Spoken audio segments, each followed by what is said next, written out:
Hey guys, Jay, welcome back to the channel. Okay, guys, so today is a very, very, very special day, and it's going to be a very special live stream. Um, as you guys know, we're all huge fans of Masters of the Universe here, so it comes as no surprise that all of us, and I do mean all of us, especially particularly in this community, we're all really hoping that this line, has been is going to continue to be successful, and that we're always looking for the biggest and the best and the newest, bits of information that are coming out because of that. Um, but because of that type of thing, because of all of that, we do have to realize that some things are going to happen. Things like rumors and leaks and all that kind of stuff. Um, that's all gonna be there. So, and then of course there is people who have some more information than the average person. Um, Sorry guys, I'm just typing really quick. And we definitely have to look into all the type of resources that we can. And one of those resources who's been very vocal about, particularly about Master Universe and of course the toy industry in general, is my very special guest today. And you know what? I want to bring him in here because he does have a wealth of information and knowledge to share with us. Now, before I bring in my special guest, I am going to go through a few ground rules, everybody, because unfortunately, as it so happens, I wish it didn't have to be so, but it does, and we're just going to go over through a few ground rules just before we get started, just so that everybody knows where we stand. Okay, so the ground rules for today's discussion. There are several moderators in the chat, and they will have full discretion on what questions are appropriate. So, guys, don't question the mods; they are the ones who are in control of your ability to ask questions. So, keep it civil, guys. Mods will give warnings on troll posts and can give out 5-minute timeouts if required. Okay, so again, keep it civil, guys. Please don't get two timeouts. Two timeouts, and anything can happen at that point. So mods will decide how to handle repeat troll posts and spam. So guys, don't be spammy. Keep it cool. Okay. And realistically, and this needs to be, I can't believe this has to be said, but it's true. Um, Mr. Knightlick does not have to answer any questions. Scott is under no obligation to answer any questions he doesn't want to. Okay. He's a guest and we do value his time. Okay. Guys, please behave responsibly. Okay. It's a privilege to have my special guest here today. Honestly, he's giving us a lot of his time. He doesn't have a lot. So, guys, please help me welcome friend of the channel and, of course, wonderful insider on toy information, Mr. Scott Knightlick. Scott, how are you doing tonight, my friend? That was a crazy intro. I mean, You're the whole thing just like Scott is always just fine. Hi, thank you so much for having me. I can't hear you, Scott. I'm not sure what's going on. I can't hear you. No, you were hearing me before. Let's try it. Having technical difficulties, guys. Technical difficulties. It does happen. Does this work? Oh no, Scott, we can hear you. Okay, perfect. Yeah, you can hear me now. Yeah, we can hear you. Perfect. Okay. Perfect. Because you could hear me before when we were just testing. Yeah. Weird. It was something on my end. Don't worry. It's all good. How are you today, Scott? How are you? Lovely. How are you? Good. Doing well. A lot of questions today, and of course, we come to the guru to ask these questions, and it is a topic of great interest to many Master Universe fans. The chat is hopping today. It really is. A lot of people looking forward to finding out more information. And today, I think I wanted to be able to bring you in and just talk about rumors, leaks, and some of the information that you've been able to share with everybody, and maybe even ask about a few of your previous videos which you've posted in recent within the last month or so. But first of all, once again, what are you up to these days, Scott? How are things going in your world right now? Honestly, great. Like, I'm 2 Marvel Legends away from completing 25 years of collecting. Daughter's great, wife's great, work is fantastic. Like, I'm working on some amazing toy product with clients and other I mean, it's great. Yeah, it's been busy. Well, that's what we want to hear. Okay, we right off the bat we have our first super chat. So, Red Foreman says, "Afternoon, Scott. Now that the A-list Motu characters have been released, what are the chances that they'll do a filmation version to release again?" Well, filmation is definitely something that's clearly, I think everyone can agree, is owned by Universal. Um, like everyone, the copyrights on the back of that stuff, like whether or not the whole brand has reverted. So that would have to be something Universal would license out.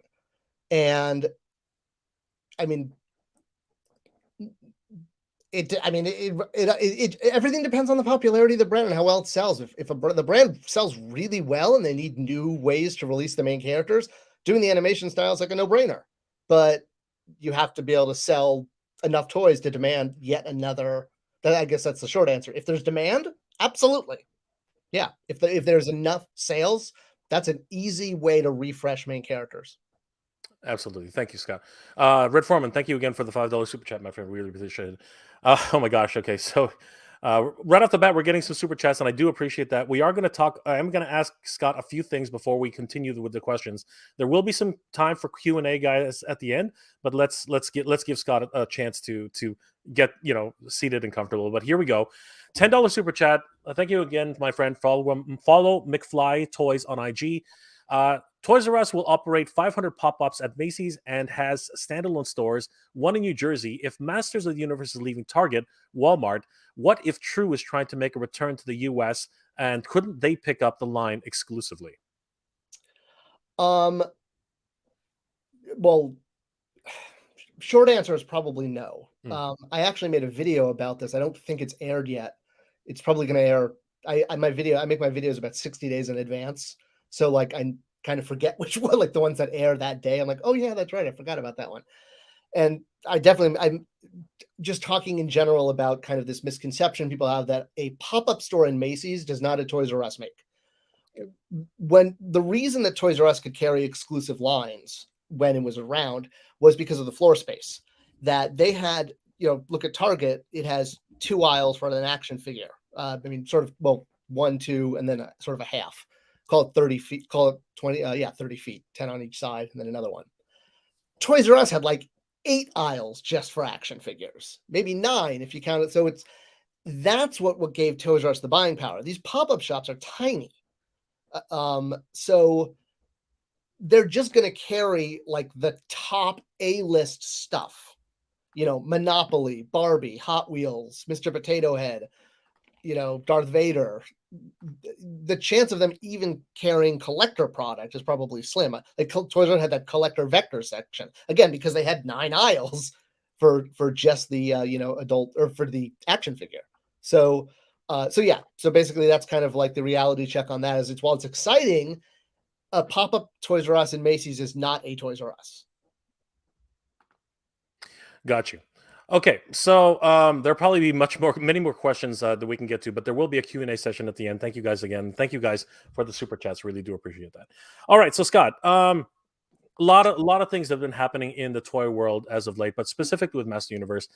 So, Scott, in your opinion, which of the 3 current Master of the Universe lines, Origins, Masterverse, or Netflix animated, has any chance of a retail presence, if any, going forward from this point on? I know you've already said that they're going to be pretty much just, over for them at big box retail, but is there any opportunity for any of those 3 to continue at all? What are your thoughts on that? Without big box retail for any line, any brand, you're basically then talking, online distribution to niche markets, collectors.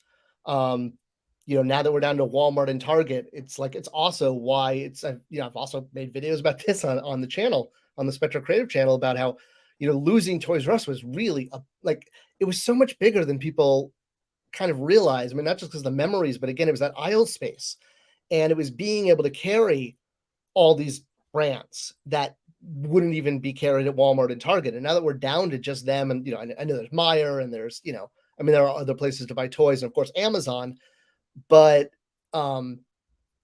the any toy line, so this isn't a Motu question, needs big box retail to continue, period. If not, like or if it's something that's an alternative product that's, for just adult collectors or something like that.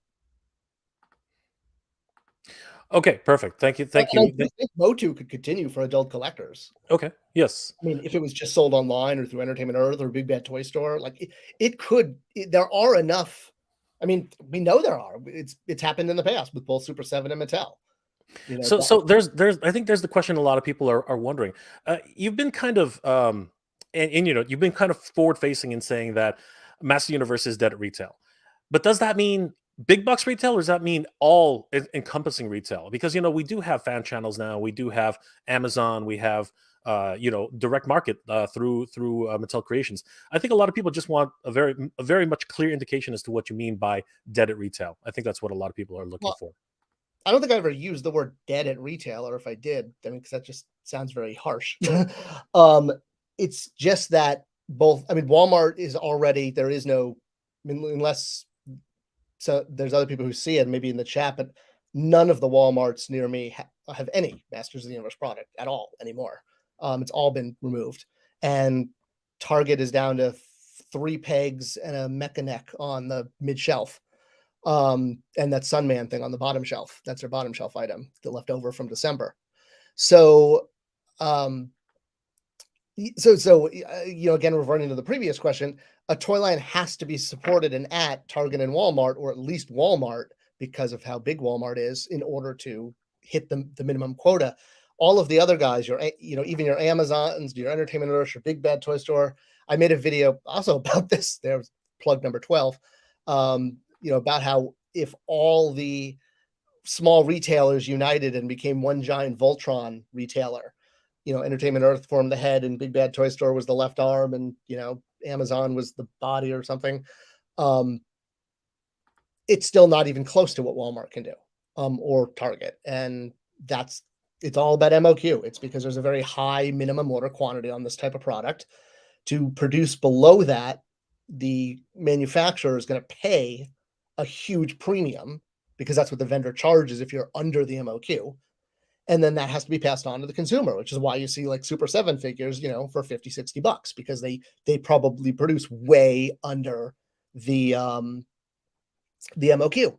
So Motu, I think, could very much survive to adult collectors, produced under the MOQ and sold online and through maybe Entertainment Earth, Amazon, Mattel Creations. But it would be I guess this is what answers the question in a roundabout way, it would be at a very high price point at this point. So when you're dealing with product that is not sold at Target and Walmart, that means immediately, okay, you're producing under the MOQ, which means you're going to have to charge the customer a premium price because you're charged a premium price. So I think that is the long-winded direct answer. Okay, so there's the other thing that I think a lot of people are getting some confusion about. Now we've talked about it at length, but I think it does have to be addressed at least one more time. Scott, what is MOQ? What are you talking about? We talked about it before, but sure. Sorry, yeah, business term or production term. MOQ stands for minimum order quantity. So anything you are making, whether it's a scissor or a blob action figure, based on what's going into the product, if it's just a little bit of plastic with 2 pieces, or a lot of plastic with 100 pieces that have to be assembled, the vendor, the factory, is going to say, okay, I'm not going to produce this item, whatever it is, could be a scissor, unless you order my minimum order quantity. For a number, let's just say that's 50,000 units. Meaning, if you only want 30,000, the factory is going to say, no, I'm sorry, my minimum is 50. And the reason for that is because of the setup time. When you're doing a unique item, you have to train the staff, to train the employees who are assembling it. You have to set up all the right, everything. The bulk of the work is that setup. Once you're set up, then you're just cranking them out. So they want to have as few setups as possible. So if they could set up once and crank out the same thing and they could do 2 billion units, that's awesome for the vendor. That's why they won't have MOQs. So if they have to constantly reset up the assembly line on these very low runs, meaning they're run 5,000 units, that's what very low. Now set up the next one, 5,000 units, next one, 5,000 units, versus set one up, run 1,000,000 units. That's what MOQ is. So if you're below that, they're going to charge you, if they're even willing to do it. A lot of vendors won't even produce below MOQ. Understood. Or they'll charge you a massive premium in order to get it done. Which is why Super 7 action figures is cost $55. Exactly. That equates. That equates quite a bit, right? There's even this new line of muscleoids, which are very expensive right now. They're almost $60. And of course, they're vinyl toys, which are very, very expensive. Okay, perfect. Thank you for that clarification, Scott. If Masters of the Universe has been removed from big box retailers, can it possibly? I think we already covered that. But how about other smaller retailers like GameStop or Walgreens? I know that you mentioned Walgreens in the past. Could there be an open relationship with smaller retailers to bring Master Universe to market, in your opinion? So that part of that question goes back to the previous answer about how all the small guys could come together and become this ultimate Voltron of a toy store. Would they have big enough buying power? And the answer is absolutely not. No.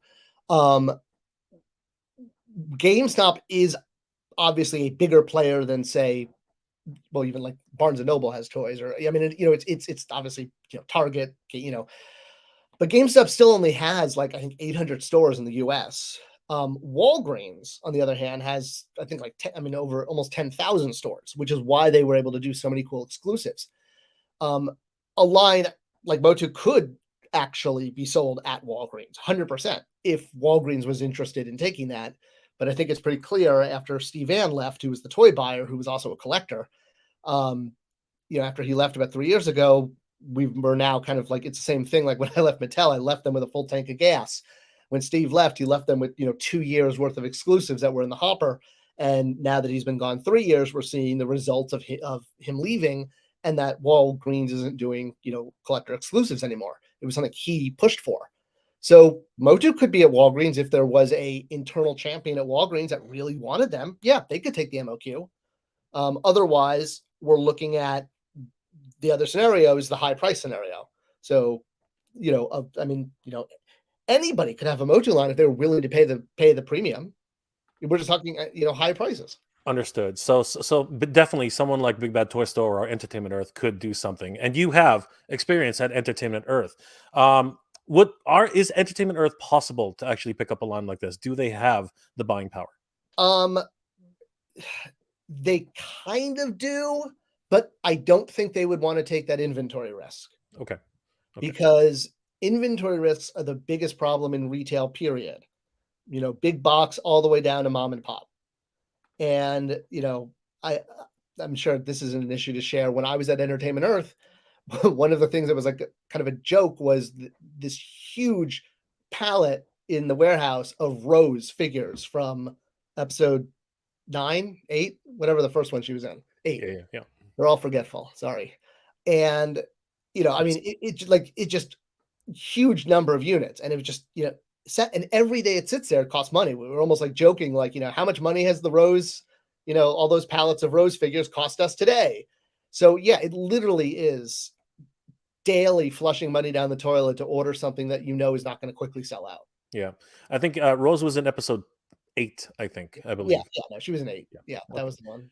Perfect. Hold on for a second. Another super chat just came in. Just give me 1 second, Scott. Let's see here. Charlie Weaver asks, with that said, retail is evolving and business models have to change. I can't see Mattel just shrugging and closing up shop. What new innovations do you think they're going to explore in the future? Scott. Well, Mattel is not closing shop. I think you're referring to closing shop on Motu. I'm assuming that's kind of the question. And I mean, is this a Motu specific question, or are we asking about like the company as a whole? What the heck just happened there? I don't know. Sorry about that. I think it's in reference to Motu, I believe. Okay, so look at history. Mattel has walked away from Motu many, many times. They did in '87, they did in '91, they did in 2002. So, you know, saying I can't see Mattel doing that. Well, they've done it 3 times already. So when a toy sells, Mattel ships it. When it doesn't sell, they don't make it. I mean, it's as simple as that. It's all sales, guys. It's not about disappointing fans or not wanting to support a brand.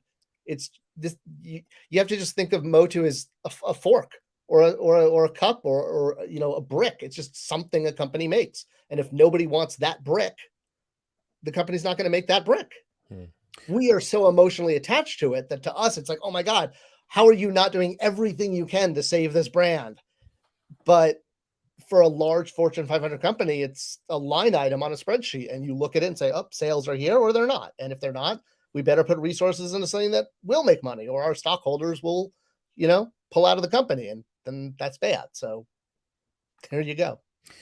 Unfortunately, this is the reality of things. I believe that all companies are beholden to their shareholders. So if the bottom line is not met, I mean, we're dealing with that now with Hasbro, right? I mean, the shareholders are demanding more profits, and unfortunately, they're cutting 10% of their workforce to make that happen. It's just that's a really sad situation.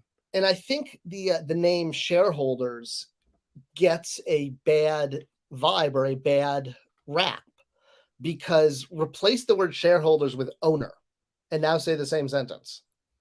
It makes sense. It's like the owner of the company wants his company, has the right for his company or her company to make as much or as little money as they want. And they're the owner of the company. If you don't like it, go form your own company. I mean, that's capitalism. The company is not here to, of course, nobody wants to see people laid off. Of course. I saw brilliant toy makers laid off over the last 20 years. Absolutely brilliant ones that we were all like, what? That guy can build a Hot Wheels set out of styrofoam, and has 35 years of design experience, and you're letting him go because his salary is too high after 30 years. But it's like that happens, and unfortunately it's part of capitalism. But that's the way our economy works. The owners get to make the call. Yeah, unfortunately, that is the reality of life right now. Um, I think we did answer this, and we can just pass on it. But why is big box retail so important to toy lines like Master Universe? I think we did cover that, but quickly again, just MOQ, because they can support the MOQ. Without it, under the MOQ, they're charging to a higher price. Yep. Okay, so now we're going to get into some more recent news. But just before that, Red Foreman asks, are Mattel Creations exclusives proudly made under the normal MOQ? If so, they're selling out under 30 minutes. Should they order bigger quantities? Oh, good question, Red. I enjoyed your TV show, by the way. So that's also kind of goes back to when I was talking about the problem with inventory.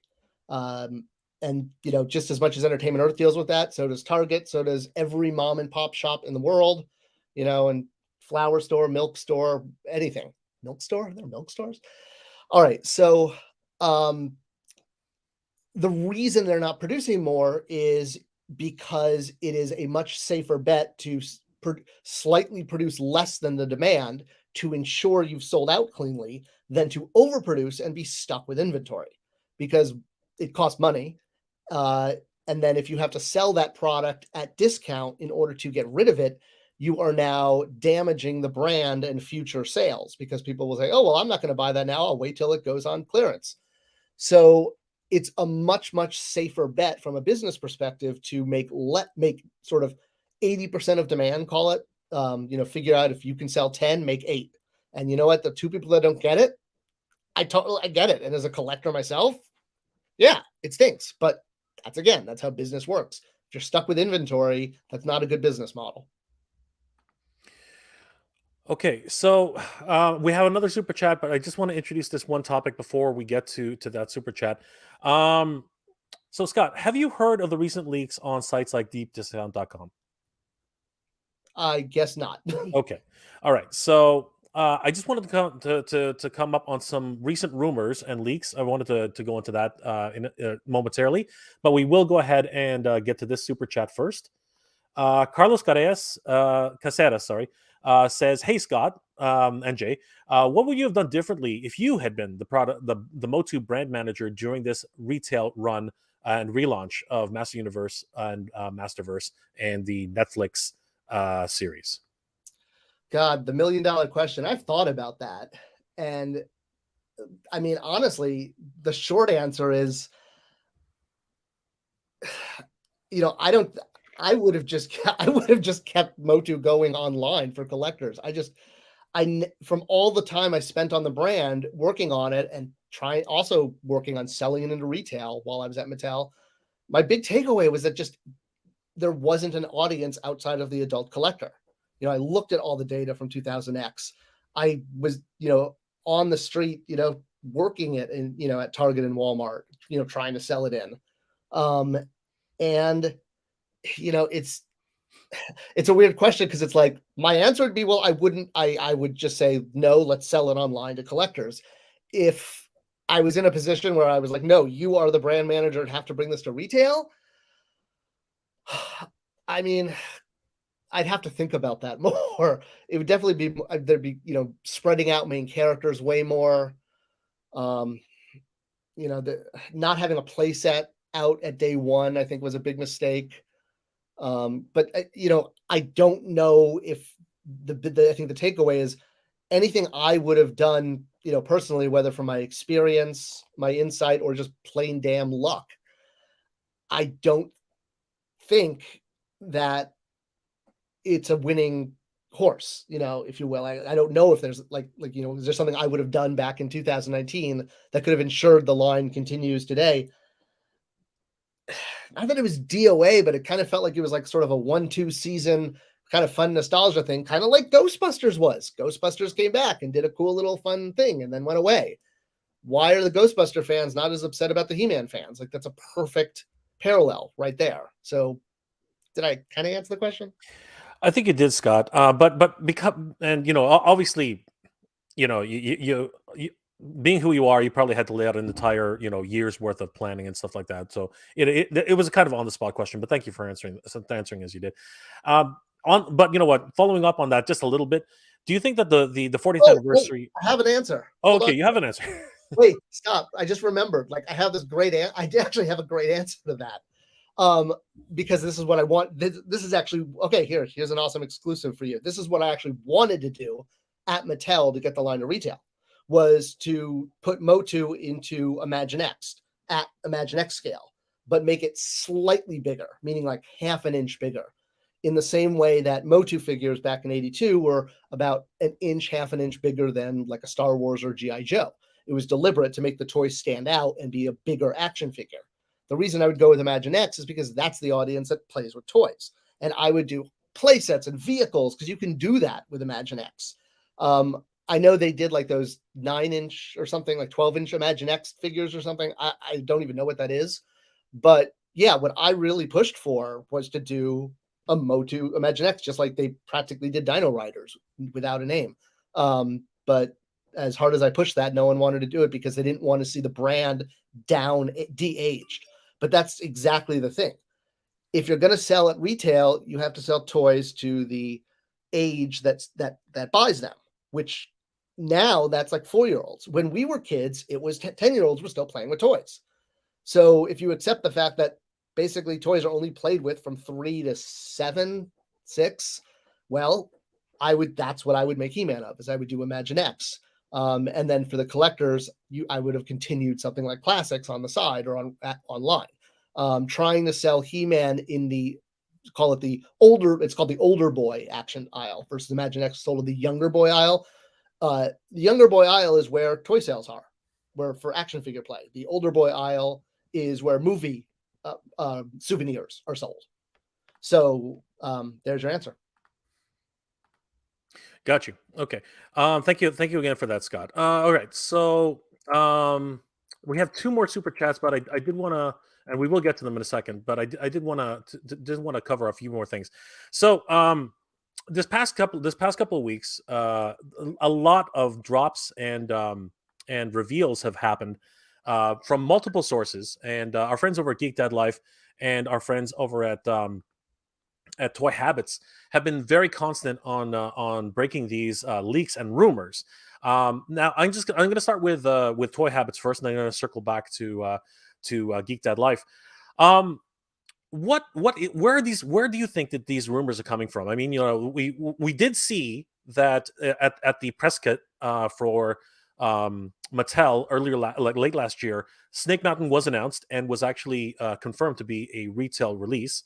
But then it was leaked on deepdiscount.com, which is obviously you said you haven't actually seen that, but it listed a price, and I'm not sure if there's an exclusivity on that. But then on the same site, they also listed multiple figure leaks, like the ones that we see right here. Um, you know, uh, like for instance, the Point Dread and Talon Fighter, which is a vehicle, which is very difficult to sell, as we've discussed multiple times over. Tila Snake version Tila.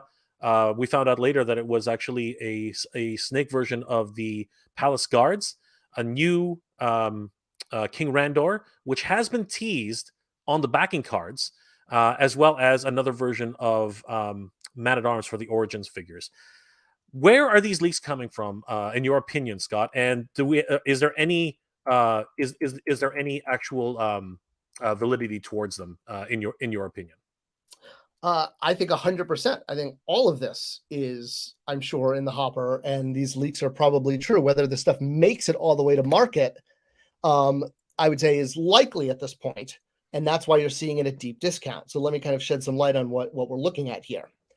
So I've made quite a few videos. I've talked about how the toy making process is about 3 years in advance, maybe 2.5, 2.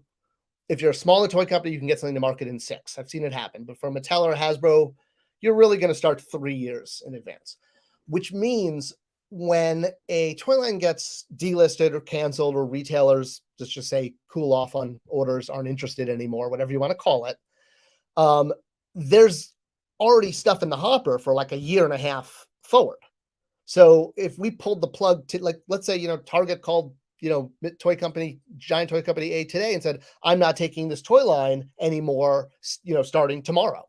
And that toy company would be like, crap, we've tooled figures and we're in production all the way through December at this point. So what probably happened, and the proof in the pudding of this, I mean, look at how many toy lines where we've seen like the final wave, and then it shows up at like Comic-Con, like Indiana Jones is a perfect example. Or there was another one. There was an Attack of the Clones 2D or 3D wave of legacy Build-A-Figure 3 3/4 figures that got pulled at the last minute when Disney bought Star Wars, and eventually that wave on those cards got released on Amazon. So all of that is the same thing. It's product that's in production that suddenly has no home. And the company's like, crap, what do we do with this? We got to get rid of this because our largest buyer, Target, Walmart, suddenly pulled out. So they immediately start calling all of the discount channels saying, are you interested in taking brand new Masters of the Universe product, high collector appeal, never before, no one else has this, no Target, no Walmart, you can have it for it's an exclusive. And deep discounts will be like, I don't care about any of that. Just tell me how cheap it is, because that's all they care about. They have their price requirements with their, really high margins, because that's what they are. They're discounters. So yeah, I'm guessing, any of these kind of leaky things you're seeing, it's exactly like what happened with the Roton in Classics. That was so far along in production that Mattel had to make it, basically, even though the bottom fell out. So yeah, Robin Hood, Prince of Thieves, Lost Wave, Hero, the Mad Bubbler in Thundercats. I mean, all this stuff is stuff that's in production that gets shelved or has to quickly find a home if it is made. So your overall opinion at this stage is that deepdiscount.com was actually offered this as a fallback, because the line was actually, just to clarify, the line was actually planned to go past this, but because of the exit of Target and Walmart, deepdiscount.com got first offer. Is that what you're saying? Or at least they're the ones who took it.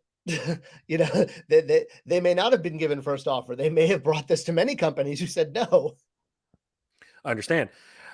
Now, on that level, isn't there a aren't these timed releases? Isn't there some sort of like you know embargo before, or gag order before they actually release these? How did these things get on the site so quickly? If that was the case? Um, because these aren't related to a movie or any kind of confidential, information. Okay, That's just really only an issue when you're dealing with a theatrical release or a major licensor where they don't want people to find out that, Rey gets the lightsaber. interesting. All right. Um, well, these are and these actually did so. On that note, because obviously you've answered that portion of the question um, very succinctly.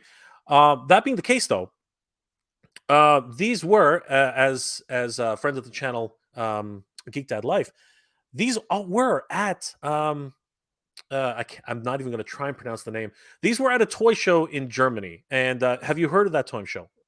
Um, Spendelgart? I'm not even going to try. One of the miss. Uh, I know about Nuremberg Toy Fair. I don't know about this one in I particular, think but people were saying that. I believe that's actually what it is. This is the colloquial. Nur- I think this is the name of the show in the city, but I believe it is in Nuremberg. I yeah, believe. yeah. So this would be okay. Then yeah, this would be the Nuremberg Toy Fair, which is a Sure. very one of the largest toy fairs in the world. It's bigger than New York Toy Fair. Wow. Um, and um, yeah, I mean, again, it's like Mattel, I'm sure, brought stuff with them, to show. The reason, I think your clues are the fact that they, weren't allowed to take photos, because Mattel is probably they know this stuff is coming out because it's been produced. They just haven't locked in which discount channel it's going to go to. So again, like all this stuff you're seeing, this is normal. Call these like the death throes of a toy line. When a toy line ends, there's always product that's in the hopper, and it just all depends on what's been tooled, how far along is it? Is it cheaper to stop production or cheaper to, you know, keep it I mean, I'm sure there's stuff on the water, that's coming over for September now. So it's like, again, yeah, they've got the stuff planned out. They didn't want this to end. No toy maker wants a toy line to end, so they wanted to keep going. And that's what you're seeing. Again, we see this all the time. Look at the Indiana Jones line is a perfect example. That last wave that retail backed off on because Crystal Skull sucked. Well, it went to Comic-Con. That's exactly what you're seeing. Okay. On that note, then, Geek Dad Life, who is in the chat, actually, hey, good to see you, Jay. He actually did ask one of the current, I guess it's the marketing managers for Germany, Mattel, and he actually did ask her, if I believe it was her, I believe it was a she. Oh, he asked them, what's the likelihood of this coming to market, and she sort of gave him the impression that it was going to be a fall release, or the line was going to continue into the fall. Now, again, I'm paraphrasing, all right, I'm not 100%, because again, it's just off the top of my head, but it seemed as if she was implying that it would go until the fall. Is this something that could be a European release only? I mean, that has happened before. One, absolutely. Just like discount channels in the US, look at Megator and Titus and Eternia. Well, Eternia did get distributed, the dinosaurs back in 87. Director of communications. Okay. Um, so let's put a pin in that. I'm going to circle back to that. So first, let's talk logistically. Yes, Europe is often the dumping ground for final year product. Making notes because this is going to be a good video later. So that could be true. Not that it's a European exclusive, but it's like it was the old joke when nobody but Toys R Us took a line. It was a Toys R Us exclusive, but it wasn't designed that way. But that happened so many times.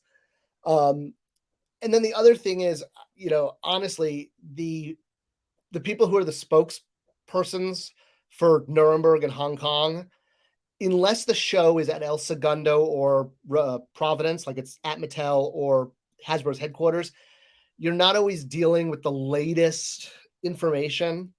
There's sort of talking points that could be even months old. I mean, I've seen this happen.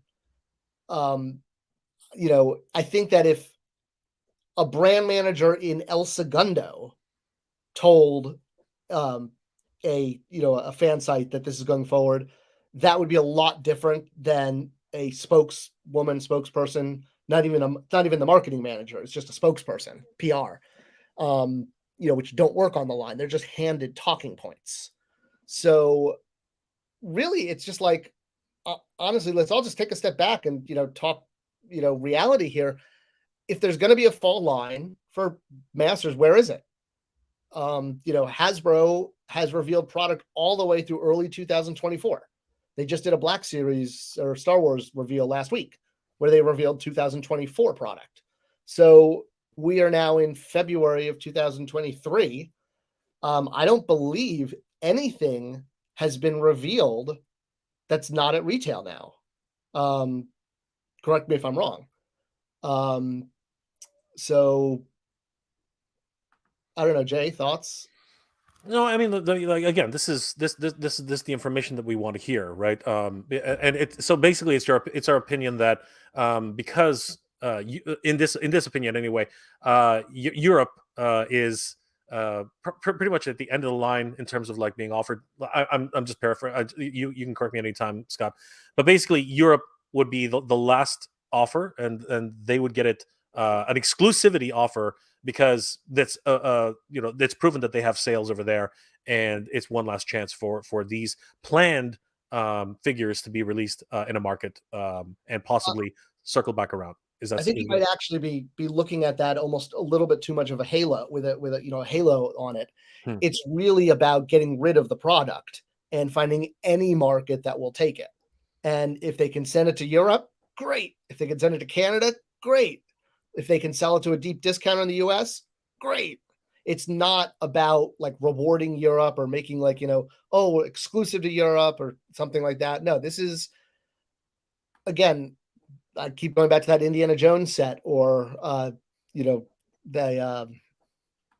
was the other line that was sold on the Star Wars set sold on Amazon? That's what happens, or in, 87 Megator and the dinosaurs. Understood. Exactly. So completely understood. $5 super chat from Snellsworth. Thank you, my friend. With Mattel rep telling Geek Dad Life that it would continue until the fall, does that mean that the line is dead after SM comes out? Snake Mountain. Yeah, Snake Mountain comes out. You're asking me a question I have absolutely no insight on. Okay. Well, actually, let me rewind. So I confirmed with 3 different, sources that there'd be no Motu product available to order after April. All 3 people told me that individually without knowing the other 2. To me, as a reporter, that means that's true. I mean, that's literally the gold standard for reporting. Reporters have been duped and could be wrong. I could wind up being wrong, but I like to bring people, when information comes across my desk that I think fellow fans will be interested in, I'm happy to share it. It's not done in any emotional way other than like, hey, here's news about a brand we all love. It may not at this time, it happens to not be great news, but it's still news. That's what I've heard is the latest, that April was the last available shipping. If they're saying it's shipping in fall, maybe they're talking about Europe. Maybe it's because, again, PR people not in the US, not necessarily the best informed on collector lines. Just basically have talking points on the big stuff. All right, this is just tongue-in-cheek enough that I'll go ahead and read it, only because there is a bit of irony here.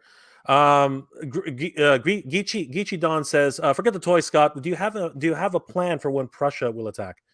I do. So we're going to go with an all-nerf arsenal.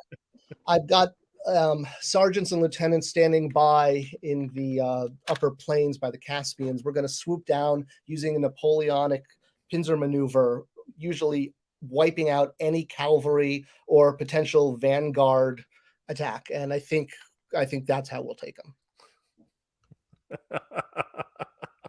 I just was throwing out war terms. That probably meant nothing. Just so that everybody, just because of Prussia is a country that no longer exists. And I'm Prussian. Yeah. So. Oh, you are Prussian. Yes, that's the. Oh my goodness. Okay, that's interesting, Scott. Thank you for letting us know. Wow, you are Prussian. So Yes. I, you know much about your heritage at all? It's just not to go on a sideline here, but No, hold on. Let me just shut my office door real quick because I hear my daughter coming home from school, and that will no be problem. loud. So, momo.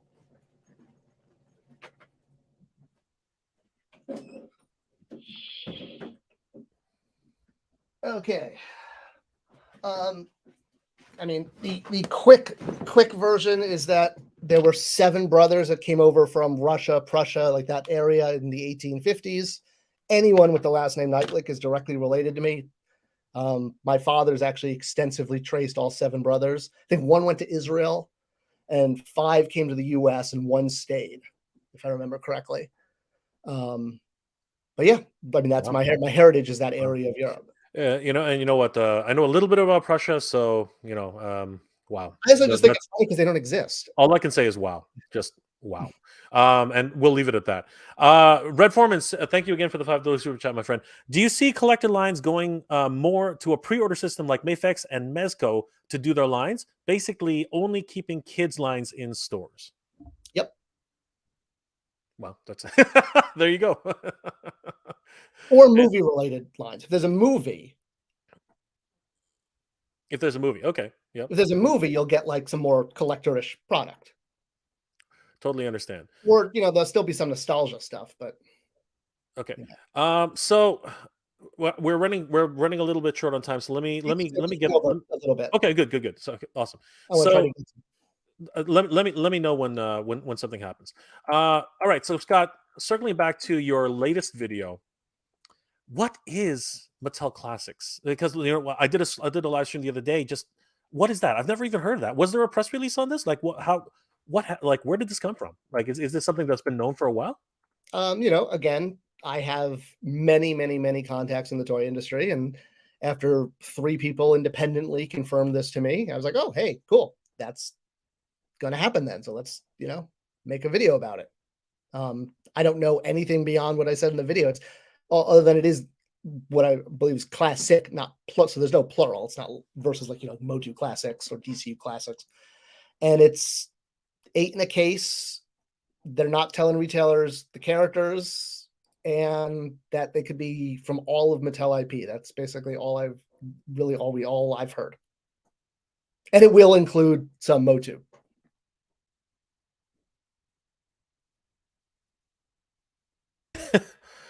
Really? Okay. And so will there be a press release on this, do you think? Will they actually make a big fanfare about this? Because honestly, it's been under the radar if it actually has been.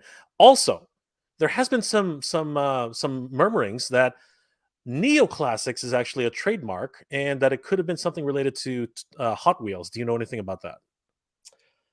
I mean, I'm familiar with the Neoclassic Hot Wheels line. I believe 'cause I worked on Hot Wheels for a few years. Um, I imagine when Mattel's ready, they'll send out a press release or reveal the product, or it'll just show up in store like a lot of stuff does these days. I can't tell you how many toys I like see for the first time on the. I'm like, oh my god, I had no idea this was even shipping. Okay, excellent. And we're going to get to a few questions if you have time. But I did want to ask one last question on my list. With the confirmation of Snake Mountain last year's press and influence today, would additional playsets be possible at retail at all? For example, Netflix Grayskull did come to market and was actually $100 with battery power, lights and sound, and even a motorized drawbridge. And content. Oh, and content. I see what you're saying. Can you elaborate? Because obviously, it's easier just to get people. Yeah, I mean, when there's a movie or a TV show, you have a better chance of getting product out. Including a playset, because that usually is used to anchor a line on the bottom shelf. A collector playset, no, not at retail. All right, excellent stuff. So I do have a few questions to other than what's it called? What are they called? Super chat questions, because I am getting a few people who are asking some questions here. Let's see who we have here. So the first one, where was it? All right. So Lord Hoagie says, if they cancel Origins before they release Modulok, I see we get the torches and pitchforks. Who's okay? That's not actually a question. Sorry about that. But I'm who with you. do you think Modulok will actually make it before like during this line, or will it be something of a That's not Mattel Modulok. Creations exclusive? I'm like looking for Modulok. I know he's around here. No, there's way too much tooling there. Really, but we've seen with now. Here's the thing, though. We have seen that Frogmonger seems to have his waist, whereas Montana has his legs. Right? Could they do something with that? Oh, I mean, well, man, you know what? Actually, it is a pull apart line. That's true. So any of those parts would actually work. You know, I'll take that back. You're right. They could probably pull something off from a tooling standpoint. It's really then just comes down to, is there a retail interest in a Modulok figure? Okay, Mason J's been dying to ask something. So, didn't Motu CGI get canceled without Netflix actually canceling it? Didn't Motu CGI get The canceled? toy line, the toy line. The toy line getting dropped has nothing to do with the Netflix show being canceled. It has everything to do with it selling or lack thereof. And there is a third season coming now. I think so, yeah. But So yeah, but the toys didn't sell, so like, there won't be toys. yeah. So Mason, if you could elaborate on what you're trying to say, it's kind of weird because we know that the CGI is having one more season, and we know that actually toys are still coming. They've just been announced as the I think Savage Eternia line. So not really sure where that's coming from, and I believe maybe retailers, again, content. Maybe that's the one line retailers will take in the fall.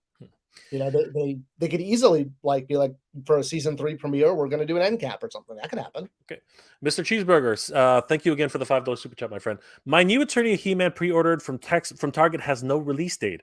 I bought Sunman from a discount store. It never came to Target. Is this what we are now to expect? An Eternian He-Man. What's the Eternian He-Man? New Eternia. Oh, like the one with the Viking. Yeah, he's talking about Masterverse. Yes. Yeah, like the Viking. Yeah, that's been out for a while. I've seen that at retail. No, but he's saying that it had a pre-order, right, with no release date. Oh, well, that's just Target putting it up. Maybe they have cases on order. And is this? He's asking if this is something, and so he's asking if. I see what he's saying. He's saying if he sees it at a discounter, should he buy it and cancel his order on Target? Maybe. I think he's asking, is the norm going to be discount stores from now on? I guess that's what he's really asking. If this is all true, that and from what I hear from 3 different independent sources, that if the line is over, as far as Target and Walmart, you're talking discount channels, online, and international. Okay. I'm pretty sure I already. Who's this? Okay, I'll let that go. I'm pretty sure I answered this question. I asked this question already one more time. I'm pretty sure we did. With Mattel rep telling Geek Dad Live, no, we did answer that question. Sorry, Snell, I did answer. We did ask that question earlier. Correct, Scott? We did ask it. Yeah. I mean, I'll just answer it in 2 seconds again. What we just said. Yes, maybe it is continuing in Europe, because Europe, discount and online. That's where toy lines go when they've been canceled by U.S. retailers. Okay, T-Train asked, what about MYP? Does Mattel own the rights to that cartoon to make toys in that likeness? What is MYP? The Mike Young Productions. Oh, the Mike Young Productions. Sorry. That's the next line. Yeah. I don't remember where honestly the rights for that show wound up. If they went along to classic, to classic media. I mean, Mattel, I think, could. Well, I mean, yeah, because I know there's obviously hang-ups with Filmation. I'm not really sure. Honestly, all I know is that when I left Mattel, I was part of a team working to buy the rights back, and we had it really close with DreamWorks. Mm-hmm. Universal bought DreamWorks. We called them and said, hey, we were about to sign on the dotted line with DreamWorks. We'd agreed on the amount. Are we cool moving forward? And Universal said, I'm sorry, Universal doesn't sell IP. Click. So that was the last interaction I had with the He-Man rights. I don't know anything that's happened after that. Jeff C asks, if Mattel Classics comes out, can I have a Steel Jaw action figure from the Big Jim line? I honestly probably a lot better chance of that. Way Forward says, "Hey Jay, not Motu, but does Scott have any insights on the Mega brand?" Like meaning the Lego stuff. Yes. It's run out of Canada. They fire people a lot. They don't tell people in El Segundo when they fire the people in Canada. Oh man. That's about all I know. Every time we think we're like, hey, I need to talk to Mega. Oh yeah, he doesn't work here anymore. Charlie Weaver. Then why haven't they registered for the trademark? Why isn't who registered for what trademark? I guess they're asking. I guess he's asking for. Actually, yeah, Charlie. Sorry, that's kind of vague. I'm gonna imagine he's asking about Mattel Classics, or something along those lines. But Charlie, if I see another one of your follow up, okay, hold on. Probably because you don't need to copyright the word Mattel Classics because you already own the registration for Mattel, and you could put any word after Mattel you damn want. You don't need to copyright Mattel Classics. You already own Mattel. You could call it Mattel Vintage, Mattel Blue, Mattel, Rock, Mattel, Giant Structure. Like you can put any word after a registered trademark. Actually, Retro UK seems to believe somewhat the following. I find it interesting how Mattel is using the name Classics again. Very interesting. Kenny O, why won't Mattel come out and explain the situation? Right now, everything is based on pure speculation. It can't help them when there's so much uncertainty about the line continuing. This basically comes down to the misperception that adult collectors have on our importance in the toy industry and at retail.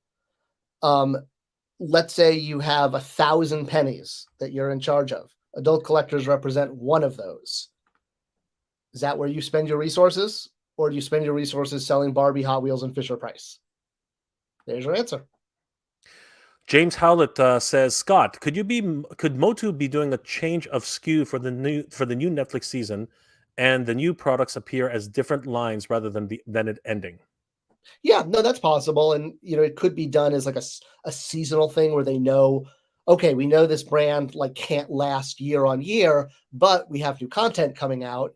You notice how much time I've spent talking about how content gets stuff to shelf. So yeah, they could say, hey, Target, yeah, we have a third season coming out. We know this isn't, this is a seasonal brand, is what they would call it. So for this content season, let's do an end cap. And Target could be like, great, yeah, that makes sense because when there's a new season, the toys do sell. So yeah, we'll do a seasonal thing. Old IT guy, thank you for the $7 super chat. Hey Scott, thanks for getting me back into collecting with the great Matty Collector GB Ghostbusters line. It was a wonderful line. Well, you're welcome. I was so proud of all of that work, and the team getting to work with those people has just been a highlight of my career. The Warrior, is Scott planning on visiting the new Mattel theme park when it opens? If I happen to be there, I don't know if I'd make a trip. Depends. I'm pretty happy in North Carolina. Mason J, so Universal owns the Motu IP, but now Scott isn't sure.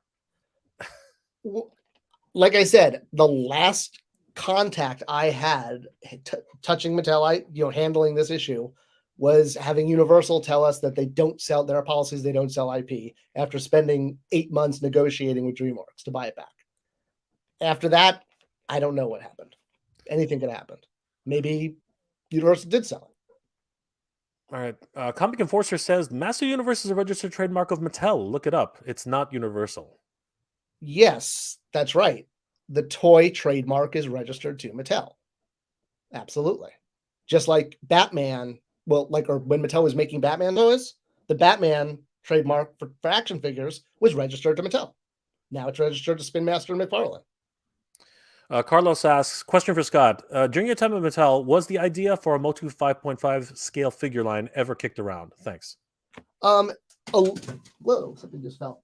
Briefly, but I can tell you for when we were doing classics, the idea was to honestly produce as few Motu lines as possible because we wanted to channel all of fan interest into one line. And then the idea was classics was going to transition into the Filmation style, which could have transitioned then into a 5.5 a few years later. We looked at sort of each line as having a sort of 5-year lifespan and then introducing a new form factor. So in the long run, yes, but not in anything in the immediate. Quickly, JG, thank you for the $1 super sticker. Really, really appreciate that. We had another question here. I just saw it. Ah, crap. Colin asks, were the classic characters were the classics, the ones that you worked on, Scott, male slash female, etc., produced in different numbers? What were the numbers? I think this is in reference to the idea that female figures don't sell as well as male figures. So basically, the way the line worked is whatever the subscription covered the minimum, the MOQ, or at least the MOQ at the premium price point we were paying. We didn't want to drop down to even lower MOQ because then the price would have gone up even more. So the subscribers covered that. And then based on who the character was, we would produce an additional quota for day of sales. I can tell you it wasn't about male, female as much as it was that, the 82 figures and the characters that were in the Filmation series sold the best. Villain sold pretty good.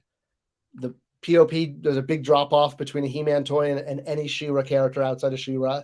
And then there was an even bigger drop off from She-Ra to New Adventures. And we would basically go from there. I am Kosh says, I got back into Motu because of Scott's videos. Never thought I'd be hearing about it, about its end from the person who brought me back. Hashtag irony. Well, I mean, again, I don't think it's over. There's still going to be Motu in the world. I just think that all we're talking about is the fact that it's not going to be a Target and Walmart. Like that's not, the end of the world. It just means that at this time, Walmart and Target aren't ordering it. I guess they're still, it sounds like they're going to be including in Mattel Classic. So there's still going to be Motu coming. The real one says, Scott, you've done an amazing job with Mattel. Thank you so much for your time there. Well, you're very welcome. And like I said, I feel so honored for what I got to do. I mean, the people and the brands I worked on. I probably have time for like 3 more questions, and then I'm going to have to head downstairs. All right, perfect. So let me just, all right. People ask me, about these all the time, but you know what? Again, you don't have to answer this one, Scott, but I mean, it's here. Who cares? Bad Fan 1, Scott, please clarify, were you laid off or did you leave Mattel? I left Mattel. I voluntarily walked in and handed my badge to Doug Wadley and walked out the door. Okay. Well, again, let me give like the proof in the pudding. A week later, I started at Jack's. Like people know that when you get like laid off or fired, it's really hard to find another job. Like you don't find a job in a week, right? So the reason I left Mattel is because I'd already accepted the position with Jack's. Like, does everyone kind of get that timeline? Yep. That makes sense. Mason J, again, thank you for asking the hard questions. Thank you for the $2 super chat, my friend. Again, we're all just trying to be civil here, and I do appreciate your civility for today. Thank you so much for that.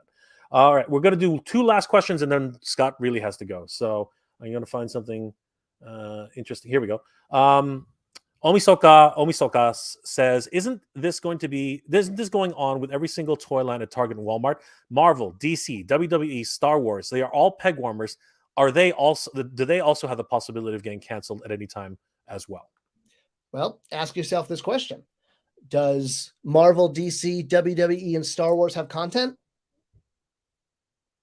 The answer is yes, of course. All right, Mason, here we go. Scott, please provide the actual documentation that proves that Mattel sold the IP to Universal. Again, Scott, this one's up to you. I don't have it. I mean, I had 3 independent sources verbally tell me this, who had no knowledge of the other 2 sources telling me this. So I don't understand how, this is actually a great end note, because I actually have, so everyone should tune into Spector Creative on Friday. I have a video about this, about the way larger issues, and I'm going to just soapbox for like literally no more than 30 seconds here. But in modern society, what's going on with the Fourth Estate, with the press, is horrific. The press and the concept of the Fourth Estate, meaning they regulated and they kept watch over, the government, that doesn't exist anymore, because in the 24-hour news media world, we have the combination of fake news, poor reporting, and entertainment as news, where whatever's sexiest or bleeding is put on the news, not what's most important. Look at the difference between Walter Cronkite reporting and what we have today. Because of how much of this, the fact that we don't live in a society where we have news doesn't exist anymore. The way the Walter Cronkite version of news, the way it was, the fourth estate is supposed to work in society. We don't have that societal check. And so because of that, so many people now don't understand the concept of independent sources and verification of information. And that's what's used for reporting.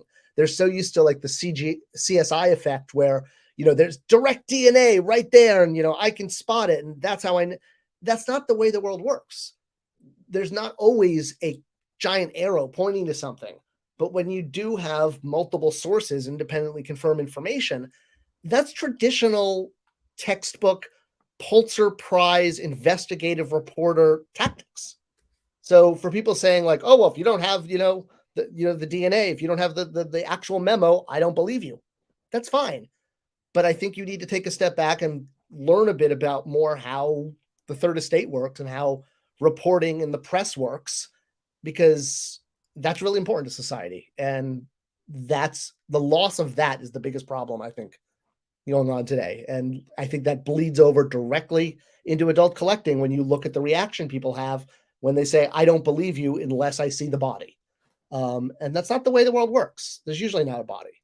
But if there's 3 people who saw the dead body independently, there probably was a dead body. So there you go. Off my soapbox. All right. Well, you know what, Scott? I know you have to go. Thank you so much for your time. I really appreciate you joining us today. Guys, as always, we do love this property. And, Scott has been in the thick of it for the longest time. I know people have given me a bit of flack for, always saying that we need to, respect Scott's, insight on those things. But the truth is we do. He's been there. He's actually been part of the brand. And he's here and has been answering some tough questions today. So once again, Scott, thank you so much for your time. I hope you will, consider joining us again at another time if it's appropriate. Oh, I'm always delighted. Yeah, anytime I can. I'm always, Excellent. like I said, I've always loved talking toys. And Scott, if you want to just to let everybody know where they can find you and a little bit, and maybe just a tad of information about your next video, that'd be great.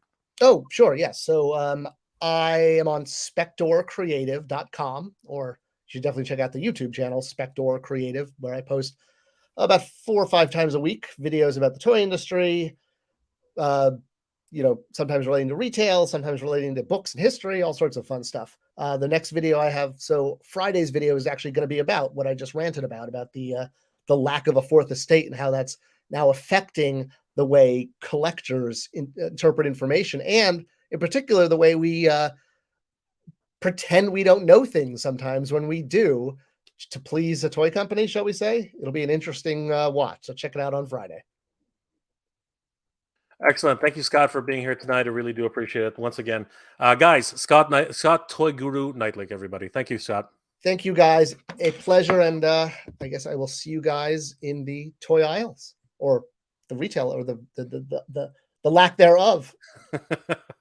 Have a good day, Scott. Thanks for everything. Well, guys, that was Scott, Toy Guru Nightlick. And I want to thank all the mods for helping me tonight. I'm going to keep going for a little bit longer. Very interesting. Toy Connection is going to say after show, Mega J. I'm just going to keep going. If everyone wants to stick around and we talk a little bit about this. Scott was very insightful, and what the heck. All right, well, you know what, out of the blue, here comes a surprise guest. Ramen Toy is joining us right now. Ram, hey, how are you today, my friend? Toy Connection is asking about an after show, so I guess this is the after show. How are you today? It's early in the morning for you. What time is it over there? 5:18 a.m. Oh my God! What are you doing up so early in the morning? I've been doing some mock-ups on the Machina Great White. So I can see the bags under your eyes. Yeah, Ace. Man, you've been working busy. hard. Hey, just out of curiosity, do you have anything to show us Motu related by any stretch of the imagination? I don't know if Well, I've already showed it in today's Facebook sure, updates. but this is Yeah, you know, so it's a captive audience. Why not yeah, show it's not something else? with me now. It's at the Oh, factory. that's too bad. Yeah, That's okay. so That's okay. yeah, Maybe I'll bring something up a little later. sure. Um, so Ace, you have some insight into the toy industry. Uh, what did you think about Scott's interview today? And yeah, what did you think? um, well, I think that it was a conversation between yourself and Scott, and he shared obviously his opinions on some of the questions that were asked, by the audience. And apart from that, there's not much opinions from me on that aspect. I still maintain that there is certain aspects of news and information that everybody has. Obviously, Scott has his information, and we have seen information from the Nuremberg Toy Fair. We have seen existing information in terms of the massive sales of Motu products on the big box retail. And to me, I have the same feeling that I will not be surprised if the big box retail drops the Motu line because of the fact that they are on clearance, as we saw. Now, whether or not how these new products that Mattel is going to be rolling out, like the Snake Mountain, like the Point Dread, and all these figures, and even the module lock body on Frogmonger, how that happens is totally not. I have no idea because that will be Mattel's own planning, and we just hope to listen and get information from Mattel as and when it comes available. I'm sorry, all of a sudden my camera. Yeah, I'm still getting used to all this new stuff. Honestly, at the end of the day, we're all just trying to catch up, and we're so in love with this property that I think everyone does not want to see it go. He does bring up some good points, though. I mean, like the idea that certain toy lines just don't make it to market for one reason or another. I mean, that has happened. I mean, it is true. You yourself have experienced a toy line that just couldn't make its minimum funding, so you had to pull a toy line, right? So, Yeah. what would happen if you had actually committed to that, and what would the fallout have been? Well, if we had committed to certain projects that did not meet its minimum requirement, then it's quite obvious that funds will be depleted. So instead of having funds, resources that is obviously always limited, had we not placed them in more profitable projects, then that's the main detrimental effect, because we all have projects lined up. There's many projects that everybody loves, but which are the ones, as pointed out in your stream with Scott, which are the ones that has content, which are the ones that more people are after? So those are the projects, the more profitable projects that any company would want to invest more resources into. But of course, we are here trying to fill those gaps. And Ramen, a small fledgling brand, is trying to do certain things that the collectors have been missing through this time. But we learn it firsthand that those things that were not produced before, there's a reason for it. There's just not enough demand for those things. So yeah, we learn as we go. Yeah, there were many insights that Scott can share with us, and but on that note, Ace, what are your thoughts about these leaks? Like, obviously Jay over Geek Dead Life saw them firsthand, right? So because they were already produced, and Jay did mention at a certain point that he felt because he was able to pick up the Point Dread, he said it was production ready, right? If it's that far along, does that pretty much guarantee that it's going to be released?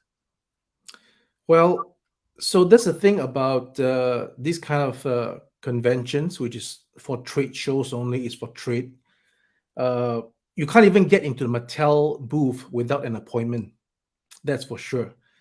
My guy, I have acquaintance who was there, and I tried asking him, hey, help me to go to Mattel to get an acquaintance on licensing.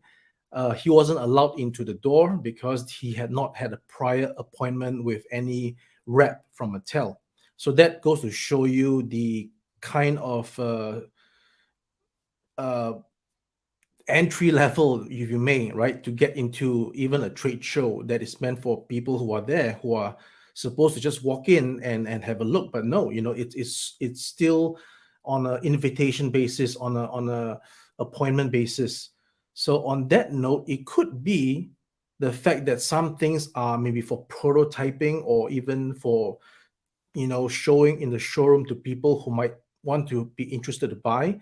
And if there is no demand, just like how some of my projects are, it might be given a second thought, a second consideration, whether or not it should be made into production. And that is quite a possibility.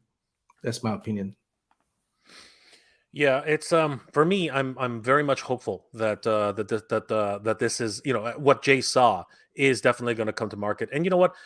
We have no we have no indication otherwise that it won't, because as it was mentioned by Jay, not only was it firsthand, exactly, and of course naming the sources. Thank you, Jay. Because Jay even mentioned a name, the actual the actual director of communications in Germany, right? If she is not an authority in saying something, right, who is? I mean, she said it was going to go until the fall, and that gives me a lot of hope.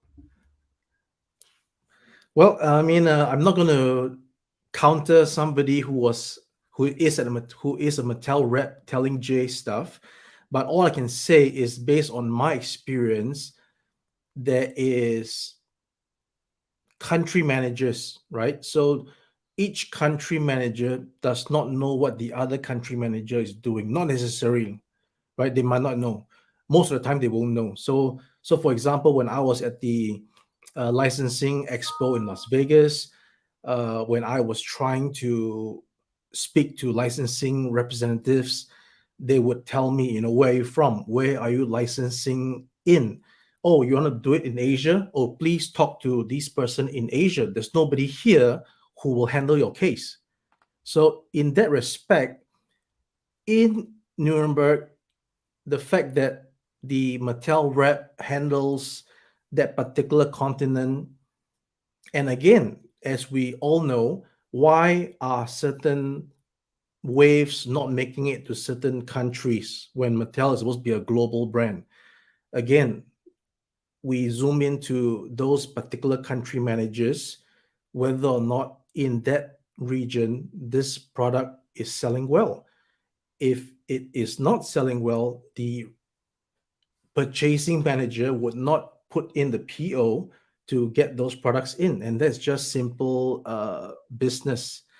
So yeah, I mean, definitely she have told Jay what she knew, but it does not necessarily translate to what the whole big picture is for the line, for the distribution. That's what I'm saying, if it makes sense. Makes sense to me for sure. Yeah. But you know what? The overall discussion, Ace. What are your takeaways from this? Like, what? If this Actually, I didn't really take away too much, to be honest. I mean, if I was doing the interview, again, with all due respect, my friend, I would just dwell into the main points. Hey, Scott, is this an April Fool's joke? If it clarifies no, okay, then we can check that off the list. And then is it based on? I mean, we're asking the questions directly. So, what are the sources that you have that tells you that there will be no Mo2 on retail come April? And then dive into those questions to get the answers.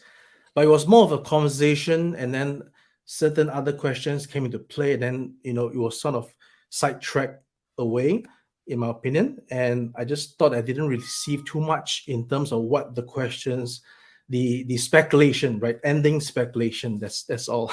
So, but it was a good conversation, of course. Yeah. Well, Yeah. we did eventually get to that one question Yeah. of where are his sources, and the answer Right. was he doesn't have any. Yeah. Right? Not that he doesn't have any. Sorry, he doesn't have the proof. Right? Because he says that he has three independent sources, and they all told him something which is very similar each and every time. Yeah. So Like it's again, I'm sure Scott's sources are sources, and again, this whole thing about privacy. I mean, it's actually almost secretive, right? You don't release information, especially from big companies, to the public when it's not supposed to be released, and that's just the main thing. Nobody will. I mean, it's just so sensitive, right? It's, for example, even in sports, right?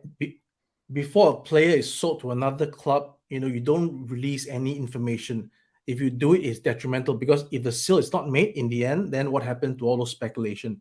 So likewise here, there could be plans in place, and just through coffee shop talk, it's uh, spoken about to friends, to Scott, and then that could be his sources, and then he's just relating what he heard, in a candid manner, in a very open manner to his audience, which has nothing. I don't think there's anything wrong with that, right? He did not say that this is a fact. I don't think so. I think he's just suggesting some stuff, and yeah, we look at it, and then we wait for the day to come to get the final answer on actually what's going on.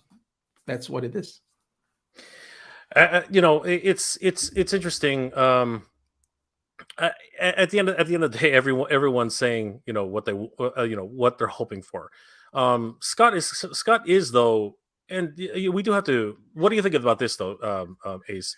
I mean, he is saying a hard truth right now. They have cleared in Target and Walmart mostly all of Motu, right? So the reality is he might be correct in terms of big box retail. What are your thoughts on Yeah, that one? and that was also my thoughts from the start when we had a live stream to talk about this, right? I see the clearance at the Walmarts, even though I'm not at Walmart, I'm not based in the US, but when I see pictures being posted in Facebook groups from the Mattel, from the Master of the Universe fan groups and pages, they are showing these discounts and as much as 70% off. So, which other toy line has such massive clearance? I don't know. Maybe there are certain other toy lines that has the same effect, but we're seeing it very clearly from the Motu line, and some countries that don't get the waves. It all tells me, right, that there is a pressure. There's a pressure. Even Castle Grayskull was being discounted, and it's still available on the Mattel Creations website. You can still buy Castle Grayskull, right? And even in China, where I am now, the internet sellers that used that from early 2020, I didn't see Castle Grayskull, but now I'm seeing it available. So it tells you that there is stock in abundance, and there is a reason for clearing it. And that could well be the catalyst that would ensure that there is no more such huge numbers of stock at retail. Again, how Mattel would play it, how they would manage their production quantities and distribution is totally Mattel's strategy, which I have no idea. Karen Chopra is asking, "Hey Ace, any insights on when the new commanders will be available for pre-order, and Okay. will the bad guys of the line be up again for pre-order anytime soon? Loving ramen toy stuff these days, top notch." Thanks, Karen. Is Karen or Kieran? Karen, right? So I think yeah, it's Karen, yeah. the commanders would be available for pre-orders soon, and the antagonist sideboard. Unfortunately, there was a bit of a system glitch. We were sold out on the early bird price. I'm getting my guys to fix that and then list up the regular price sideboard on the site as soon as possible. So yeah, we actually sold out on the early bird price, but we still have stock, and then that should go back up really soon. And the new commanders will be up, I guess, either end of this month. Yeah, we'll have all the packaging renders up to place onto the product page, and then you can make the pre-orders. Yeah. Super C Low says, "Hey Jay, listening to Scott speculate on Motu brand is great, but why not have a Q&A with someone from Mattel who directly involved with the Motu brand right now?" Honestly, I'd love to do that. Unfortunately, I don't think any Mattel rep would be open to a live stream with a channel to talk about stuff that would jeopardize their position. In the company. there you go. Ace took the words right out of my mouth. Adam actually concurs. Mattel distribution, I never think I'll get it. It must be dumb because the way I'm seeing it, they are leaving a lot of money on our in our wallets. In a way, I appreciate that actually. But I see what you're saying. I see where you're coming from, Adam. Let's see here.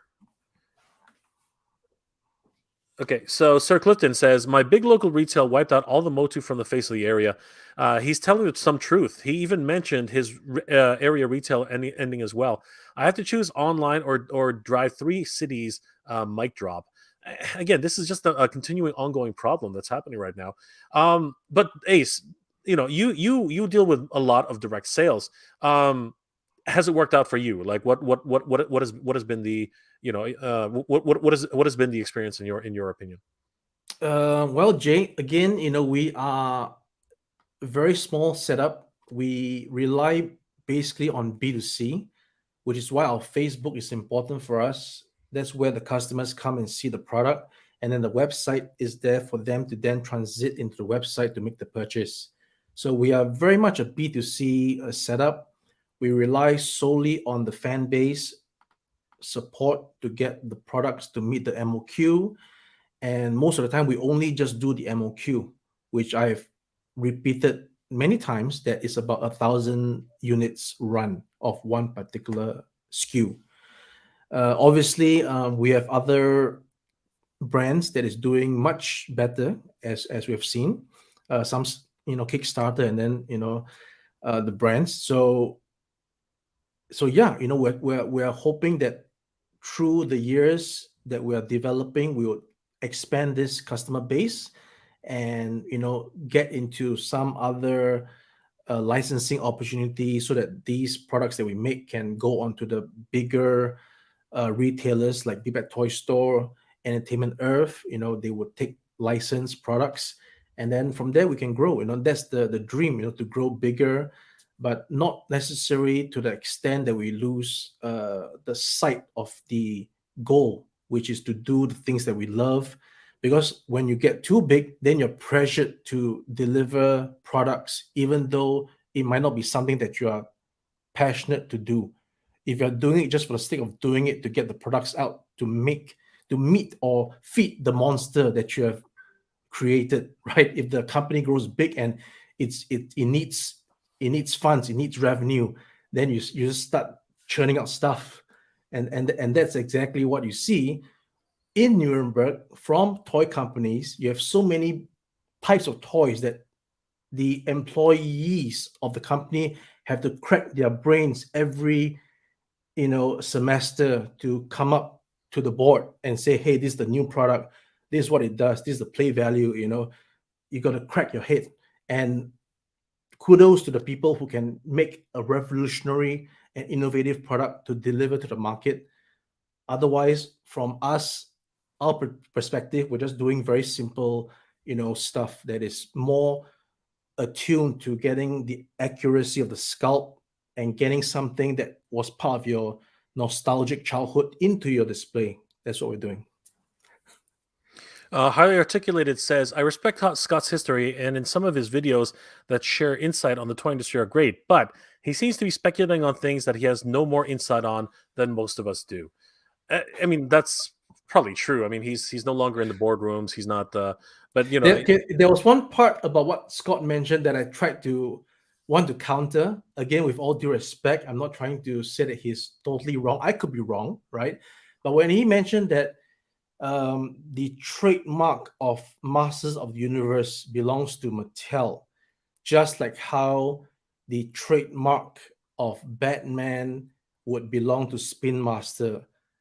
I don't think that is correct. What he should mean is that the licensing of Batman belongs to Spin Master, because during the time of duration when Spin Master is licensing Batman, obviously from Warner Brothers, so Spin Master is allowed to do Batman because of the licensing agreement, not because Spin Master would own the trademark. No, I don't think so. How could Spin Master own the trademark of Batman when Warner Brothers own the trademark of Batman? So I think maybe he misspoke. Again, I could be wrong myself, but that at least was what stood out to me when he mentioned about that.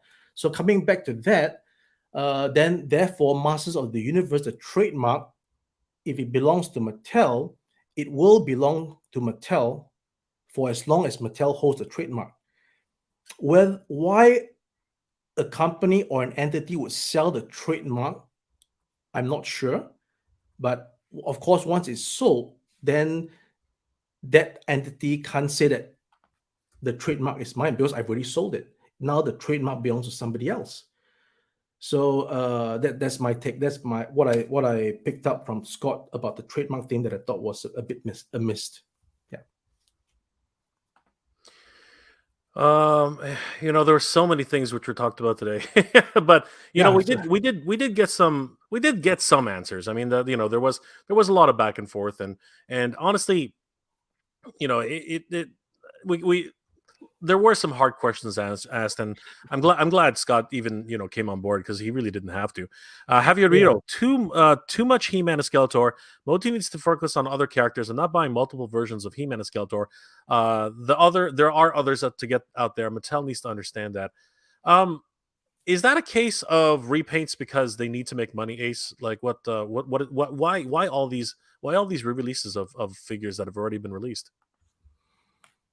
I'm not too sure if they are actually re-releases or if they are just order fulfillment. Right? We know that we had the pandemic, we had issues with supply from China, and waves making it. So again, if they made an order for He-Man, and if that sold out, if they wanted to order it again, that means that there was a demand for this He-Man and Skeletor, which obviously is quite true because they are the main characters. You don't want the He-Man and Skeletor to be sold out and then left with other characters. So there could be a reorder of the main characters that sold out. Apparently, maybe that reorder is maybe too much overconfidence, and then that reorder became the surplus that the market could not absorb. That means the market has, again, in my opinion as well, Motu is basically for us kids of the 80s that know exactly what this particular origins is about. Kids nowadays have no idea what is Motu Origins except for the new He-Man cartoon that's on Netflix. So that particular range catered only to the adult collectors. Now, with that first wave of He-Man and Skeletor selling out, again, I'm just speculating that there could be a reorder for those figures that comes back on, or it could have been, a part of that particular initial purchase order from Mattel that we need to do more He-Man, and then these are just stock. They just arrived after those containers that were held up at sea finally docked at the shipyard. Who knows?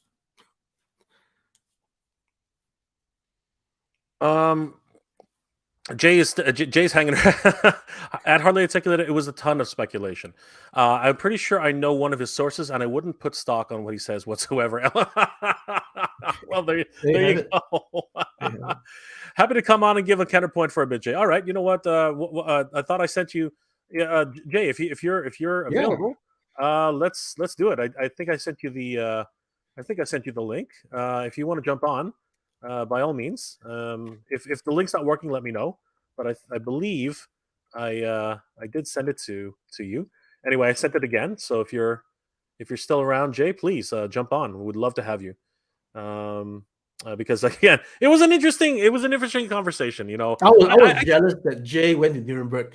I try my best to be civil on all these things, and you know, I gave him ample opportunity. I did ask some harder questions, and to his credit, he did answer many of the things that that people wanted to know. Guys, please welcome Geek Dad Life's very own Jay. What's going on? The two J's? Wow, It's Jay. a Noel Hi. it's a Noel sandwich. Hey, it's good to see you, my friend. Good to see you, Jay. And Mega J, fantastic job. Unenviable position to try and you know, manage chats and ask tough questions, but also, you know, you brought this person on, so you want to be respectful to a guest that you bring on. And it's having done some crazy things like that myself, a really tough job. So I just wanted to say, you know, regardless of what it was, thanks, Mega J, for doing that. You know what? I'm happy that Scott you know, took the time. It was gracious enough to even come on board. But Jay, you have come here to say something, and I'd love to hear what you have to say. Take it away, Mr. Geek Dad Life. Well, one, I got back from Nuremberg, and I got COVID. No. Didn't get any pictures of those figures, but I did get COVID. So if I sound a little nasally or coffee, that's what's going on there. But that's neither here nor there. The important thing, I think, is there's a couple of the things that didn't sit right with me in terms of the conversation. Was, you know, kind of talking about, you know, true journalism, the Walter Cronkite of the world, or Walter Cronkites of the world, and not being able to name his sources. But I think any good journalist worth their salt, if it's an anonymous source, which is that happens, usually they'll dig to get more concrete evidence as part of their overall story. You know, if you look at the Watergate scandal, like actually, you know, it was this they took time. They had anonymous sources, then they got real sources. Like true journalism, if you're going to cite it as such, you know, usually you want to actually, you know, get more than just anonymous sources that you don't want to tip. And I said it in the chat, and, you know, maybe John and I will try and talk about it in After Dark or something, not in a fully public setting. But we deduced who one of his resources or sources are. And it's a source that I've mentioned as well on our channel. And no disrespect to that individual, but that person's been talking about delisted lines on Motu Origins for 2 years now. Because they delist every wave of Motu Origins eventually. It's not a in perpetuity line. And, you know, the other part of it too that I kind of took, I don't want to say umbrage, I'm not that upset or anything. He's free to his opinion. Is, you know, wasn't comfortable naming the sources. Whereas for myself, and, you know, Ace is totally right. It was like a walled city. They told me to F off like multiple days in a row. And I had to pull all of these different, you know, resources together to get invited in to the Mattel booth. And even then, and pulled a lot of favors, and under the pretense that I would be able to take pictures, and even then still wasn't able to take pictures. But being able to name the director of communications, and the fact that the product was ready, and that, you know, the majority of that stuff is spring release, some of it like the Snake Mountains fall release.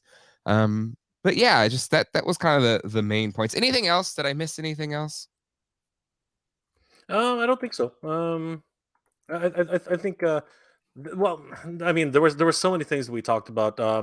He did mention, well, you know what? Here's a good one. What was it about? What did you think about his implication that Germany is actually the last in the line? Europe is the last in the line for for product launches. I mean, well, like, you know, I will say, you know, in that conversation with Anne, there was a few times where I hate it when I'm like solo screens. I want to be able to see you guys. oh, sorry. Great. But she did say, she's like, well, you know, you probably want to ask your American friends about that. They're gonna know more than me, you know. And so, you know, sure, depending on what the line is, and for Masters, and she even said, the people that all the design team, the like pretty much everybody that works on masters is US based. There's nobody in Germany. So, in terms of like, fact versus fiction, that's 100% true. But I think the parts that felt, not in or weren't the best represented is that Nuremberg is the last, or doesn't matter or anything like that. I mean, Ace, you've been there. We talked about it. It is the most insane toy show I've ever been to in my life. Like the biggest on the planet. Look, and I've been to San Diego Comic-Con, which I always thought was the biggest convention. No, this thing is like twice the size of San Diego Comic-Con. Yeah. And it's just industry only. There's not anybody. No. Like you were not just a Joe Blow. You were actually press. Yeah. I got invited by Spielwarenmesse. And that's how you pronounce it, Jay. Okay. I'm so terrible at names. It took me so many times. Like I literally, the person that invited me, who that's a fan of all of these Toy Tuber channels, including yours, Mega J. I just sat with him. I was like, all right, Spielwarenmesse.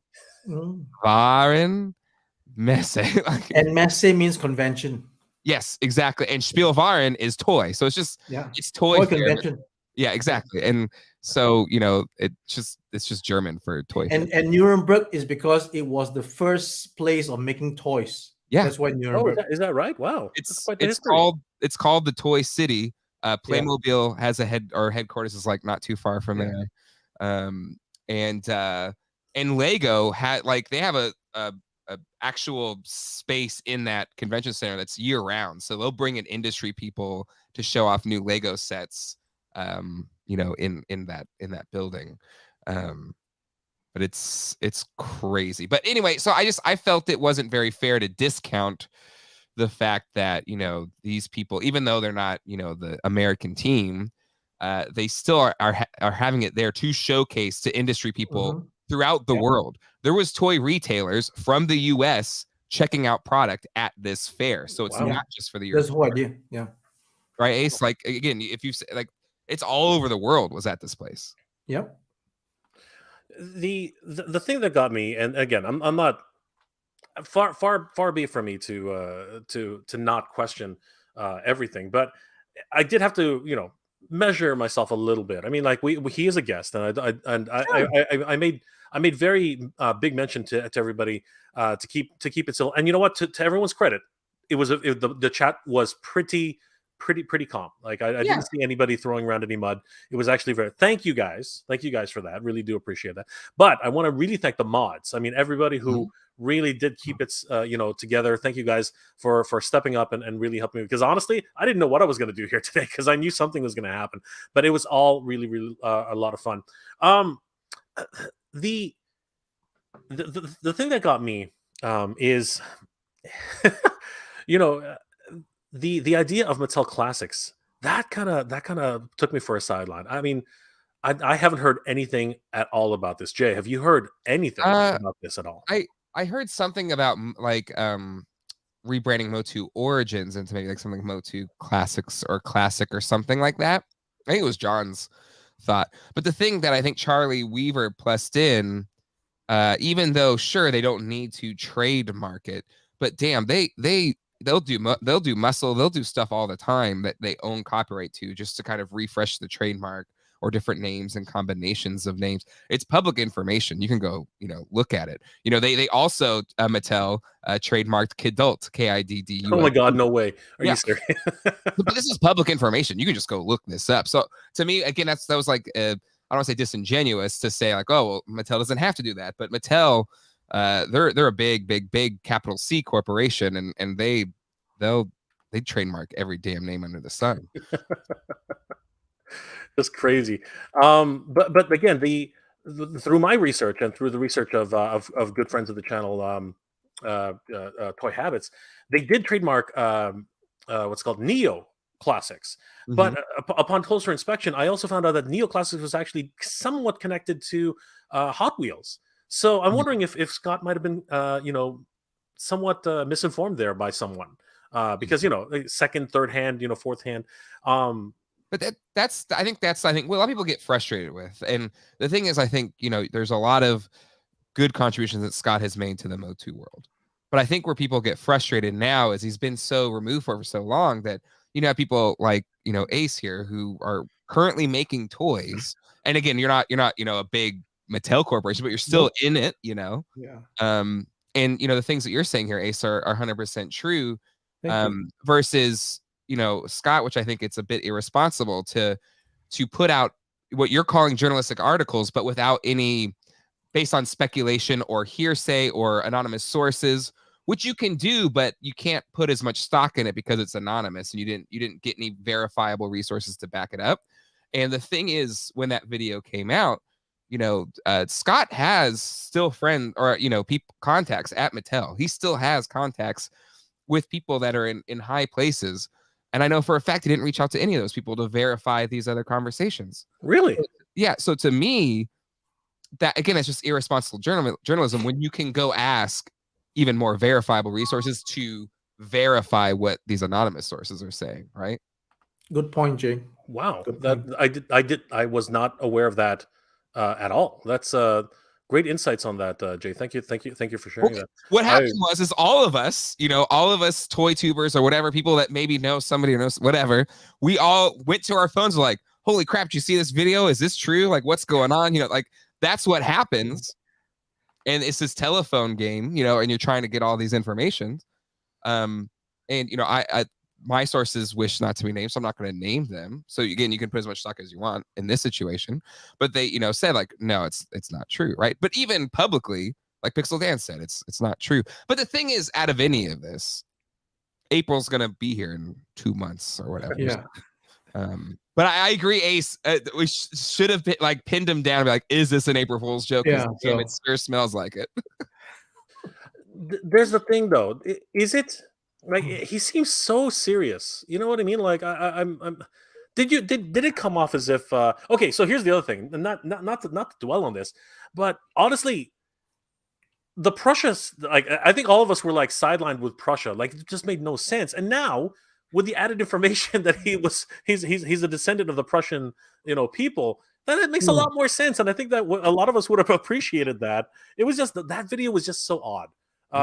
Jay, when you saw that video, what the heck were you thinking on that? I was like, this is weird. What the hell is going on? So, but again, it's stuff like that then makes it hard to take him seriously in that instance, right? Whereas like his breakdowns on Motu Classics figures when he was the brand manager, like his director's commentaries are great. Like when he actually digs in and talks about all like the background stuff, I think those videos are great. And then I think what's going to happen if he continues to do these other type of like speculation videos without doing the kind of journalistic steps to make it more credible, I don't think it's the little boy who cried wolf. And I think that you're going to get diminishing returns the more often he does that. A lot of people are saying that he's doing this for clicks. I think to a certain degree he probably is. There are people in the chat right now. Again, a question that you have asked on live, Scott, are you doing this for clicks? Yeah, but you might as well ask me if I'm doing it for clicks. And you know what? We all are. We all are. Yes.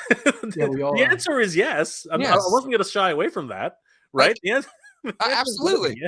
And I think that's where it's like, anybody that takes the time to make a video and post it on YouTube does not do it all. I mean, not saying that we're being disingenuous or something, but we do it to share in the joy and stuff with other people, so they are part. We don't want to do it and nobody watches it.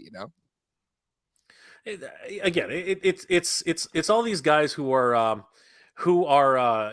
talking and they just see these things because it's a knee-jerk reaction kind of situation. So I totally understand why people would think that, but at the end of the day, it's just one of these things.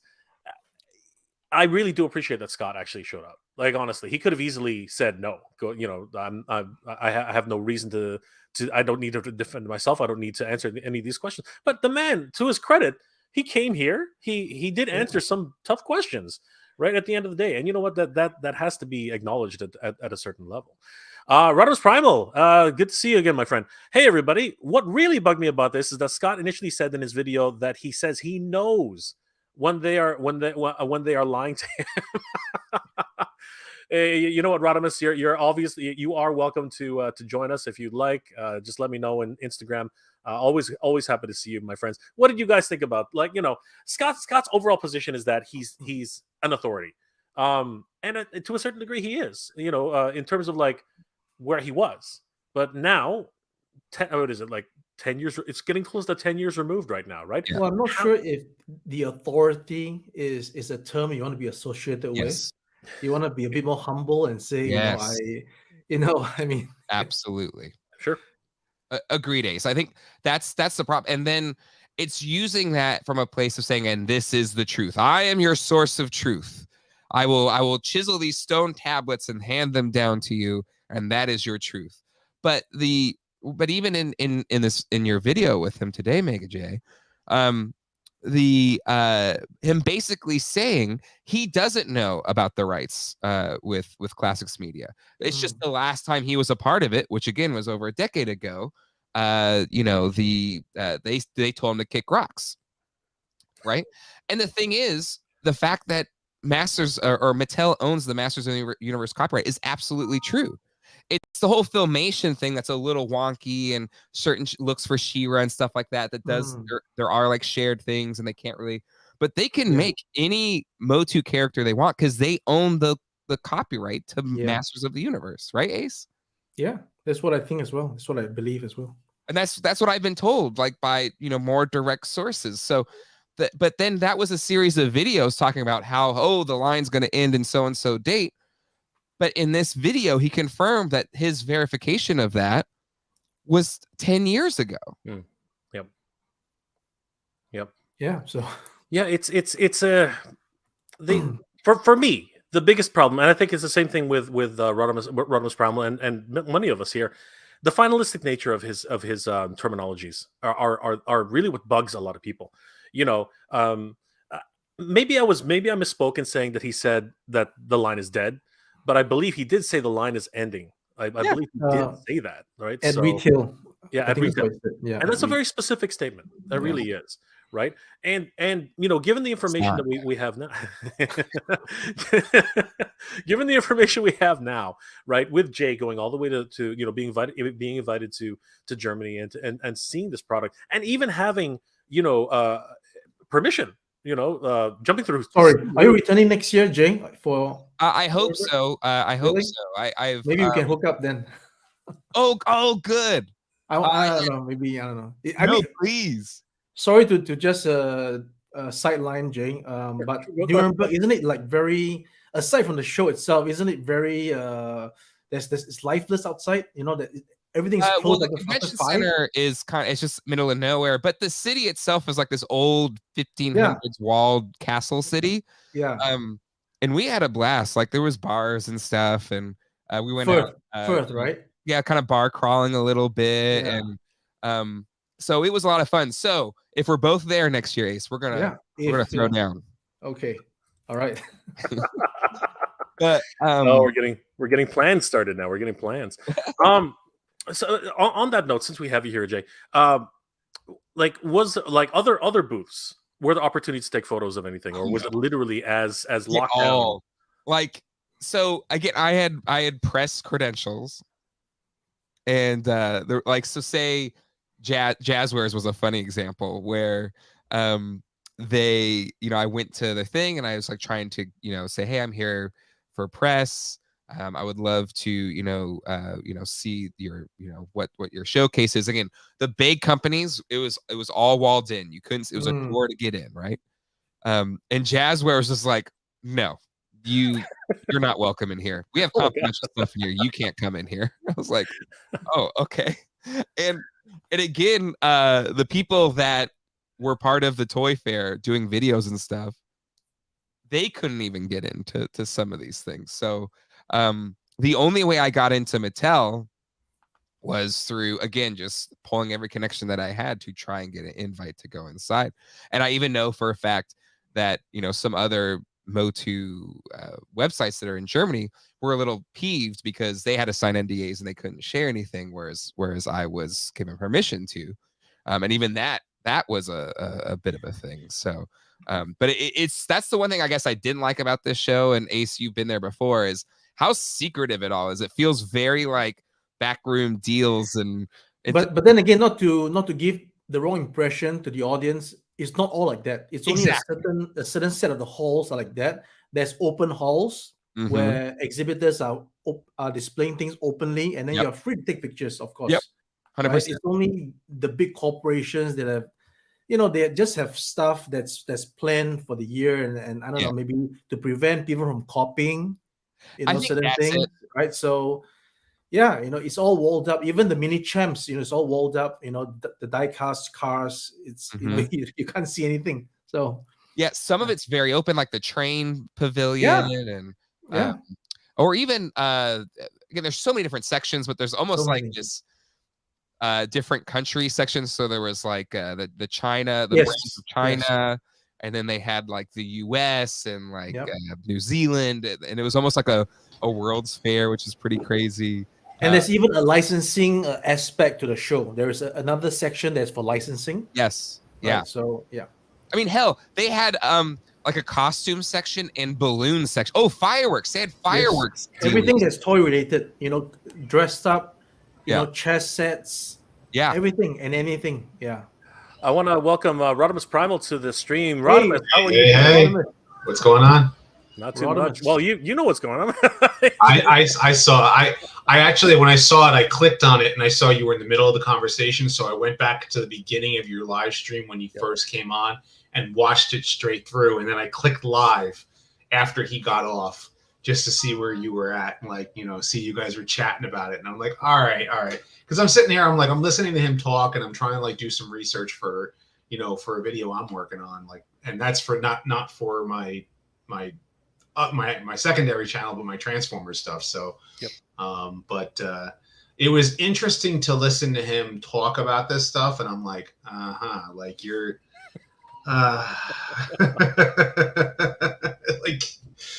I'm sitting there scratching my head because it's like he has as much credential really. I mean, he has an in that he used to work for Mattel, but he has as much in present day as you or I would.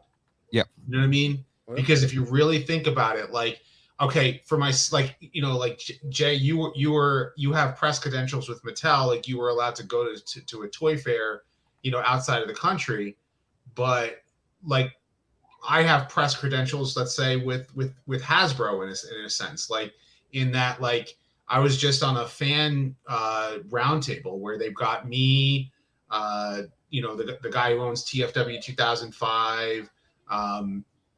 T-Formers and Sabertron and TFU.info. So all of us fan sites, we got to talk to the brand team for Hasbro. That's as much info as we have. We're not I think honestly Scott has just as much. Yeah, Toys R Us was on there too. Russ is a great guy. I think he's just a chill British guy. If you ever seen his content. But I'm just throwing names out there. But I think there were 20 of us on there, and there were some who weren't on there. But I think Scott has as much credential as that. He knows who his older contacts are if they're still at Mattel. That's about it. And I think that we have to take that into consideration with anything he says. And he doesn't say. He says he has 3 independent sources. Well, I'll tell you who my sources are. Who are your sources? Yeah.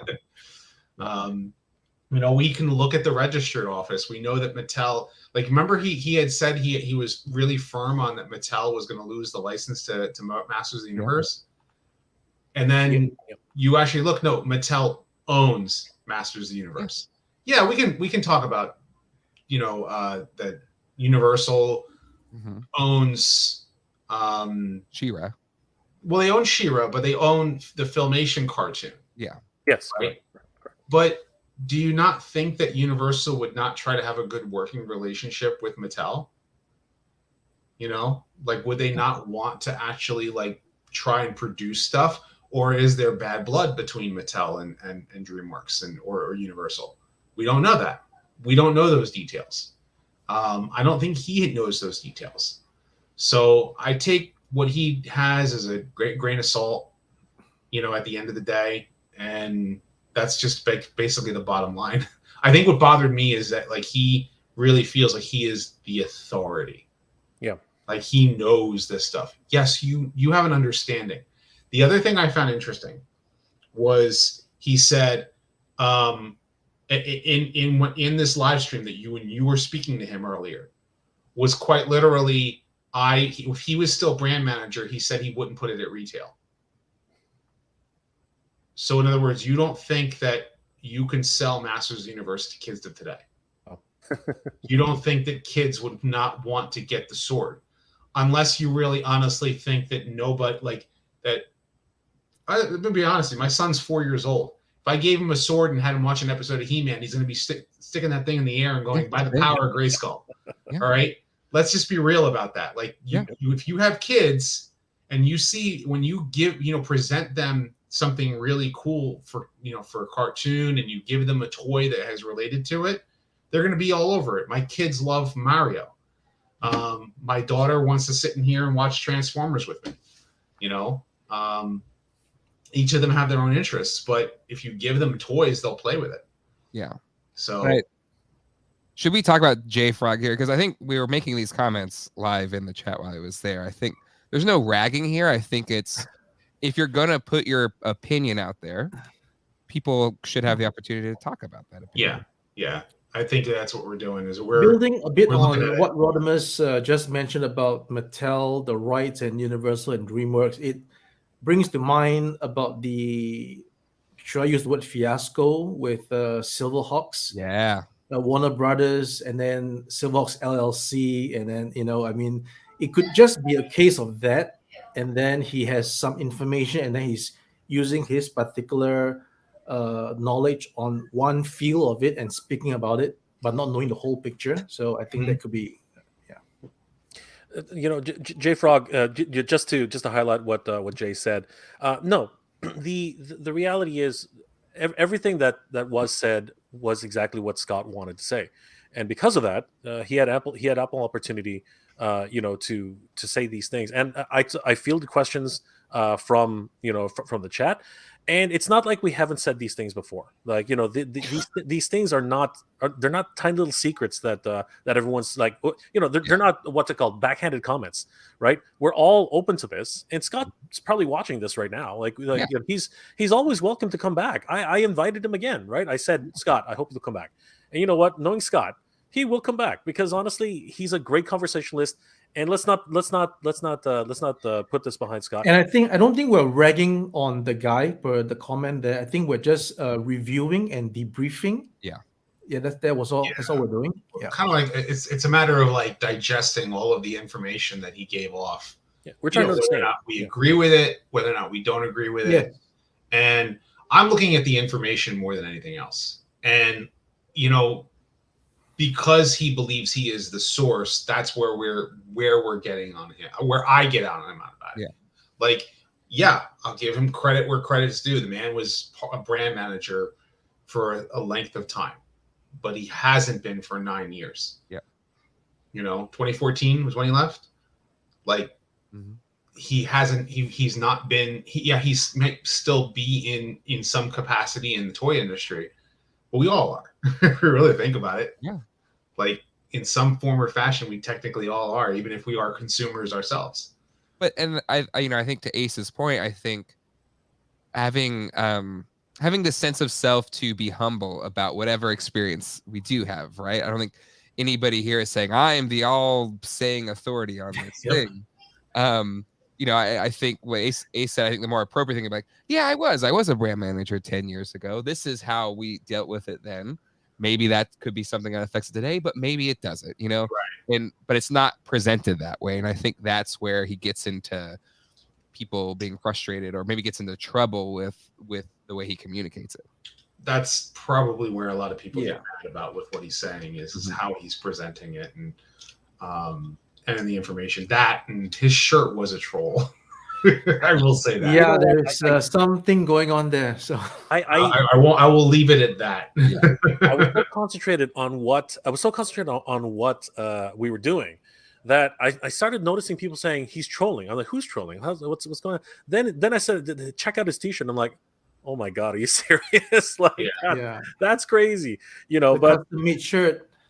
I mean, at the end of the day, if he's going to use it, if he's going to market himself, maybe that's one of his catch lines. I don't know.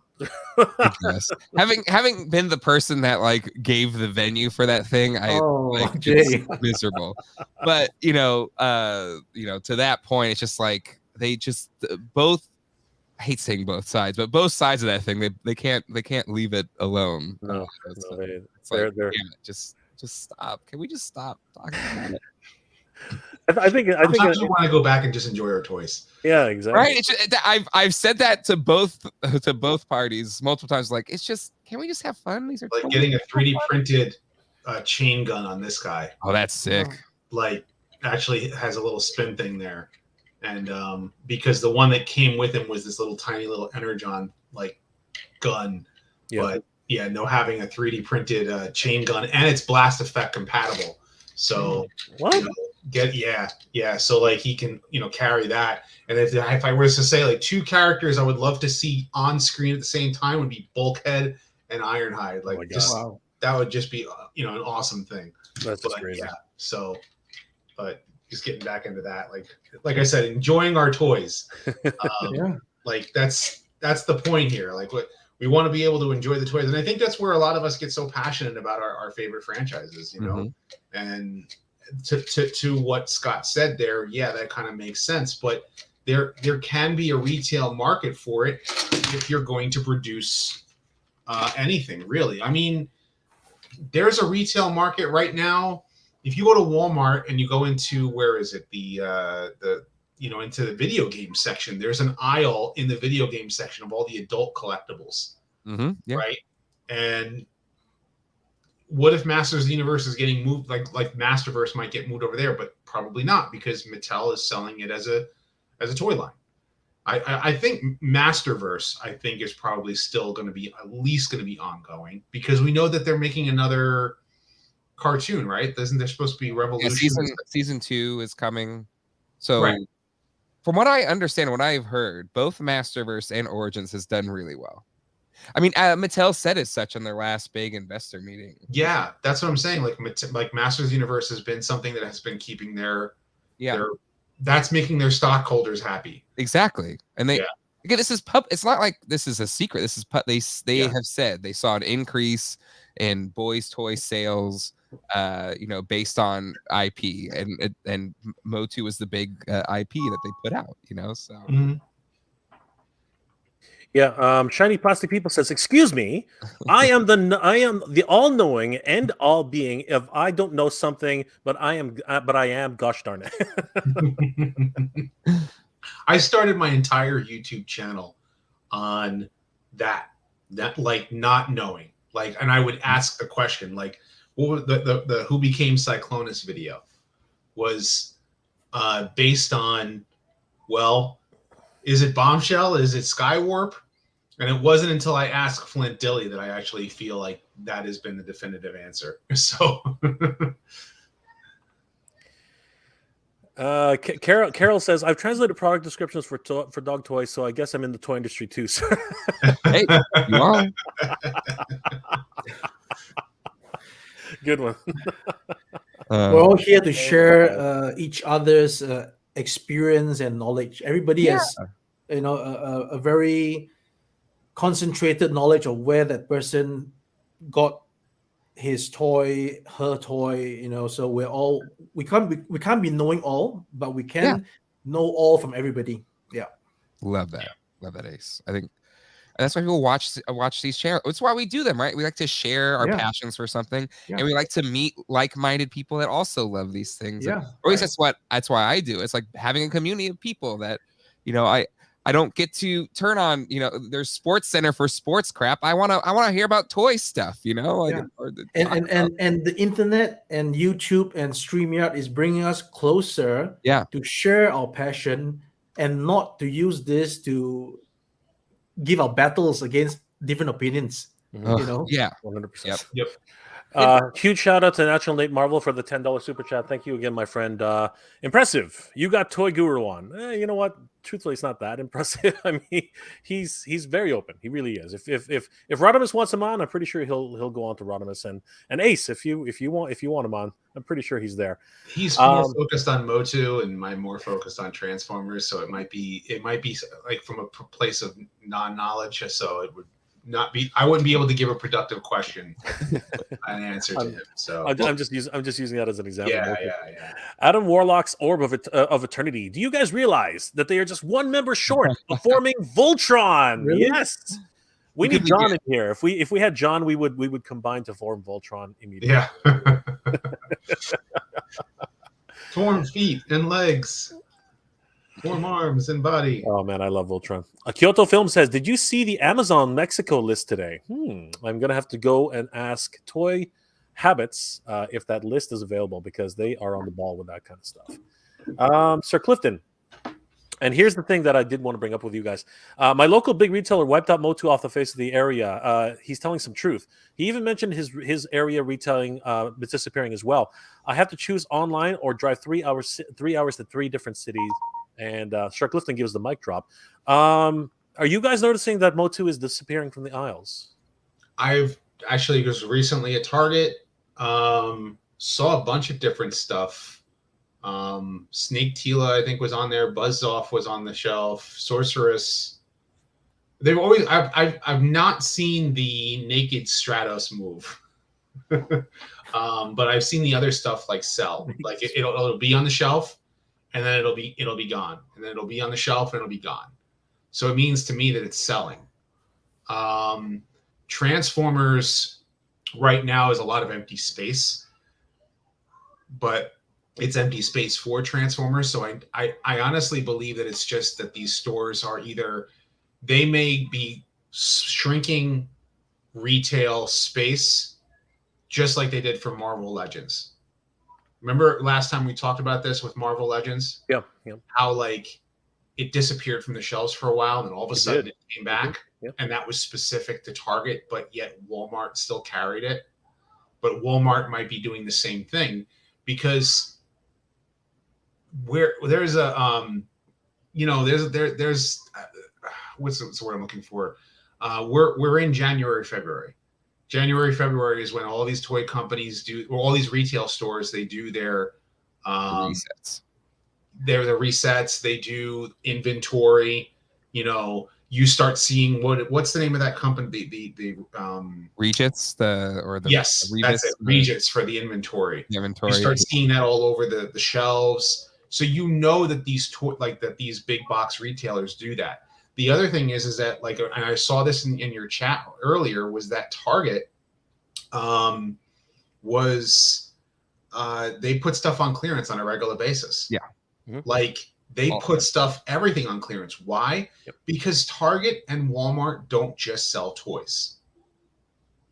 Correct. They sell towels. They sell furniture. They sell groceries now. They sell everything. So for them to clear the inventory for the next, thing that they can order, as long as they still, break even or make a profit, they still make a profit. They sell plenty of stuff. The Rock did say that, but the thing about Hollywood movies, even the failures eventually make money. That's why it's so funny. If a movie's released in theaters, in most cases, eventually it'll make money. Whether it eventually takes till streaming rights or DVDs or Blu-rays or whatever. In most cases, even if it's a bomb, it will make money eventually. Karen, the four toy gurus on screen right now. Thank you, Karen. Thank you. Very and much. Geechee Don, I always see him in my comments on YouTube too. So good to see you on here too. Absolutely. Lucha. Sorry, my Target and Walmart are both fully stocked. There's nothing new here, but they're there. My Target had an end cap full of older Masterverse, but it was at all full price, not clearanced out. And that's an interesting point. Some of us who missed out on some of these on some of these lines, I think, are benefiting from the idea that they're and you know what? If you were a collector of all the what's it called? The variants. The fact that they're actually branding them as new for 23 is pretty exciting. When you think about that, because go ahead. Oh, to back that up, I put a picture. I presented it. You have to just plus it in. Oh, okay, sorry. Yeah. But this was at my Walmart yesterday. I had to pick up some groceries in the morning. Backing up what Lucha is saying, basically, it's the damn Naked Stratos wave, but it's stocked. They have everything in there, and that's the Walmart that's closest to me. I need that snout spout. They had like 10 snout spouts in there. No, Jay, do me a favor. Hold on for me one day when it goes on clearance, Jay. That's the everybody, I do have to run, but Rodimus Primal, nice to share a screen with you for the first time. Thank you. Yeah, I appreciate it. And then Ace, you're my hero. Oh no, and Mega J, Not you're ready. also my hero. Oh, come on. It's the other way around. You know what? Everybody here is a wonderful creator. Guys, definitely give a like and a follow and check out everybody's and subscribe to everybody here.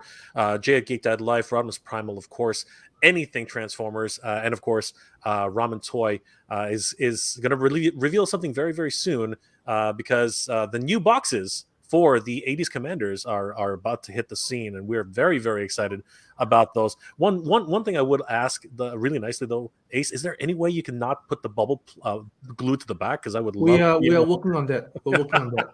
Yeah. Jay, thank you so much for being here, my friend. Thanks so much. Thanks for having me on. Take care. Great job again, Jay. You did. Thank you. I appreciate you did that. a great job. I tried my best. See you soon, Jay. Bye. Take it easy. Take it easy. Yep. Oh, it's just now Voltron is less. And then there was have 2 legs. Voltron's down to just a torso. You know what though? Or we can be a 3 bot combiner like Railroad. Oh, you know what? It could be Voltron 2. Voltron 2 only had 3 robots. So. No, you're I'm saying like who was it? Rail Racer. Oh, and, yeah. Car robots. Yeah, that's true. That's true. A 3 bot combiner. So yeah. There were multiple combiners all over the place. Mm-hmm. We can cite so many of them right now. You know, I do respect Scott, and that's the reason why I asked him to come on board. And you know what? To his credit, he did come on board, and that's really important. And we're not, once again, guys, we're dissecting what we learned today. Okay, we're trying to figure out by ourselves, you know, what exactly is going on, and that's to not question is to be complacent at the end of the day, right? Like none of us have, as Rodimus Primal said it best, we all have about as much access. Sorry, Scott has just about as much access as any of us right now. He might have some sources that none of us know of, but at the end of the day, not citing those sources always puts things into question. So that's where we're coming from. It's just a wonderful. How do you know? How do you know for sure? And you know what? He's put some videos out there, and you know, at the end of the day, we're all just trying to figure this out. Hopefully things continue. And I think I said it last time. Eventually, he will be right. That is just an eventuality. Yeah. You know, a broken clock is right twice a day, and eventually he will be right. I mean, that's just the way it is. But you know what? I asked this earlier, Rodimus. What were your takeaways from today's presentation? Like, did you learn anything more, or was it just for you just more of the same? It's a good question. I think if I were to give an honest response, I think that he still comes like he's still saying like he's the absolute authority, so to speak. But I think that a lot of it feels like it feels like he's conflate like I don't know how to describe it. I'm like a little lost for words. Like I didn't really learn anything new. It's more so that it kind of clarified what I already think, what I honestly think about where he thinks the line is going to go. You know, in that I don't think that he has as much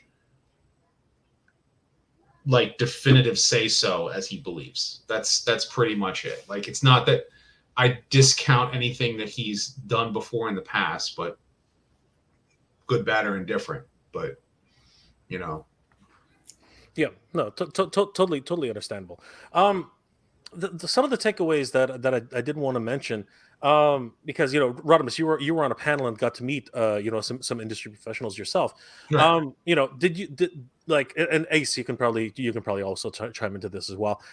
The lines that Jay was able to witness at this Germany show. Again, I apologize to all the German people who are watching. I just cannot pronounce that thing. The Nuremberg show, right? That's Nuremberg Toy Fair. I'll refer to it as that. Having seen these, and I'm just gonna call them prototypes for now. But Jay said that they were very, if not already ready to go, are pretty much done. Like you could, he said that you could basically put in a box and away you go, right? I heard that. Yeah. What mystery did you find, Rodimus? Something my wife sent me. It's all good. It's all good. I do I'll leave it at I do the opening box. As you know, I do the opening box sound effect all the time. What, like, because Jay saw all these things, right? What was your reaction to Scott's sort of idea that Europe is actually the last ones to be offered this stuff, and that and what would be the possibility of them getting this line instead of us, guys? What do you think? I think it's just a rationalization. He's just rationalizing what he said, because There it is. That's I it. mean, he of all people should know the potency of the brand Masters of the Universe. The brand will not die. I mean, even if there's no product, the brand is going to be there. It's waiting for another person, another body, another company to pick it up and make something out of it. Just like how Silverhawks had no people making it until Super 7 came along, right? So same thing, the products, and there's been so many reveals. I mean, if I was Scott, how would I justify a Snake Mountain that was being announced just recently before the end of the year to come out to say that, it will not be available in retail? Then where is it going to be sold at, right? But then again, we do see, again, the clearance at these big box retailers. And there is a hint that these big box retailers who don't just only sell toys, they sell many things, and toys is just a small percentage of their commodities and sales. Maybe there is a decision to not pick this particular product on the shelf in the toy section. Again, we don't know, right? So really to just say that it's off retail with such confidence and authority just wasn't maybe the best move. That's all. And especially, as also he mentioned that toy companies are not making toys for us, they are making toys for children. Not true, because they don't make masterpiece Transformers for children, right? They keep making it better and more accurate. It's for geeks like us, right? There are actually two teams that work on Transformers. Yeah. The team that I spoke with are the people who work on the collector line, which is Legacy, which they know does sell to kids. So it is still aimed at a kid and an adult demographic. Yeah. And then there is the what they call main line, and also the movie line. So you have Studio Series and Legacy, which is is like more for the adult collector. Yeah, it is. And then you have you have Earthspark and the main line for Rise of the Beasts. There are two separate teams for that at Hasbro. Yep. So those are the people who work on those those Transformers figures. So it makes me wonder, is there two separate teams for Masters of the Universe Origins and Masters Universe, the Masterverse stuff? Yeah. Like, does it actually, do they have a split in toy designers? Like, you work on this and we work on this, and this is the thing we work on. And, so it makes me wonder. I don't know how it works at Mattel. I can't say that it does work that way at Mattel because they, like Jay said before he got off the call, was that Mattel is saying Masters Universe has done well for them. Yeah. I'm still curious, as they have not given us a date yet for Masters of the Universe Revolution when that season 2 is supposed to come out. That is interesting on that. I mean, like it was announced. Even what's his name there? Kevin Smith actually tweeted all about it. Right? He said that thanks for helping us get there. But these television production takes forever, right? Especially with the post production. So and animation is a different beast entirely. So we just don't. And it's February. Remember that it's February. So I honestly think that they're going to launch it at a time that they know that it's going to do them well for the toy lines. Absolutely, 100%. Toy Fair is when New York Toy Fair is when is that? Soon. It's soon, right? Yeah, exactly. All the shows comes one after the other, right? Nuremberg, and then before Nuremberg, there's actually the Hong Kong toy show, which I'm not sure if it was okay. So this year they actually delayed New York Toy Fair because of all the hoopla. So that's not even until September 30th through October 3rd, 2023. So normally it's in February. Is when traditionally is when Toy Fair is. So and then you have Comic-Con in June. June, July, somewhere around there. That's a big one. So those are big giant avenues for these companies to like put stuff out for. So they have to get their stuff around. When are we going to be able to put the product out and make it sell? Yeah, and along the lines of that, what's it called? San Diego has become a media launch point, right? So anything related to comics or movies for the MCU or DCU, they premiere them there. They have like guests come in and talk about. I mean, that's where other than PowerCon, that's actually where Kevin Smith did his most PR work during the release of Revelations, right? So that was actually really. It was Comic-Con. So exactly. Primate776 says, question for Ace. I like the movie He-Man Heads. Can you say approximate shipping costs for Germany if you know? Yes, thank you so much. We are giving like $8 US for generic shipping all over the world because the heads are pretty small. So they'll fit into a conventional package for Korea. So the cost is kept down to just $8 US. Yeah. All right. Thank you. That's awesome. Luis Gonzalez says to Ramen Toys, you should release versus 2-packs for army building. All the Centurions against a bad robot. I forgot his name. That would be interesting. That would be very interesting. You could have Ace versus sure. We would love to. Right? Yeah. That would be very, very interesting. But then again, that's a lot of tooling costs all over. Diecast Nick says, I reckon Scott is mostly correct. The line will go the way they have in Europe already, Mattel Creations and online stores. G.I. Joe is only on Pulse in Europe now, similarly based a similar business model. Yeah, but that was something of a forced injection by Hasbro Pulse, wasn't it? I mean, Hasbro Pulse pulled the plug on Germany. On Europe, if I'm not correct. Well, no, they currently right now, if you go on Hasbro Pulse right now, if I'm correctly, in fact, I'll show you that right now is HasbroPulse.com, and it'll ask you if you're in the US or you're in the UK, right? UK. Or Europe. Yeah, like you can actually like change it to, to where you're at, and it will. Yeah, you can change your location to United Kingdom or Europe on Hasbro Pulse, and they will ship there. So, like that's where they are able to ship those particular figures out directly from Hasbro. I mean, of course, if you're going for Target or whatever your other avenues, are for figures, it depends upon where you're getting them. Yeah. Prince of Phalanx, thank you for the $2 super sticker, my friend. Hello, everyone. Sorry for me. You're not late, brother. You're right where you need to be. Adam N says, I don't believe Scott. I can see both sides. Okay, he's saying he can see both sides, and that's a fair. Something, and I'll say this: it's fair to look at what he says and kind of go, let me weigh this out. Yeah. Let me see where it really is. Is like, are you really, you're telling us this, but, and so, okay, he says he has sources. So let's play this out. Are your sources correct? Mm-hmm. That's really also the bottom line too, is like, are his sources correct? Because remember at the beginning of his video when he said that it was going to end, which was the big one that made everybody talk about it. Yep. He said, "I know when they're lying to me." That was tough. I was like, "Who are you talking about?" "Oh, I talked to someone at Mattel, and they like I can tell when they're lying to me."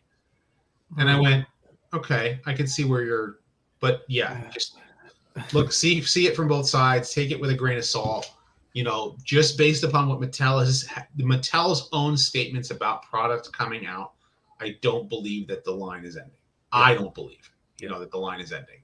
I believe that maybe the retailers are shrinking down shelf space until more product arrives, which, again, this year, I think they're pushing everything back until the summer.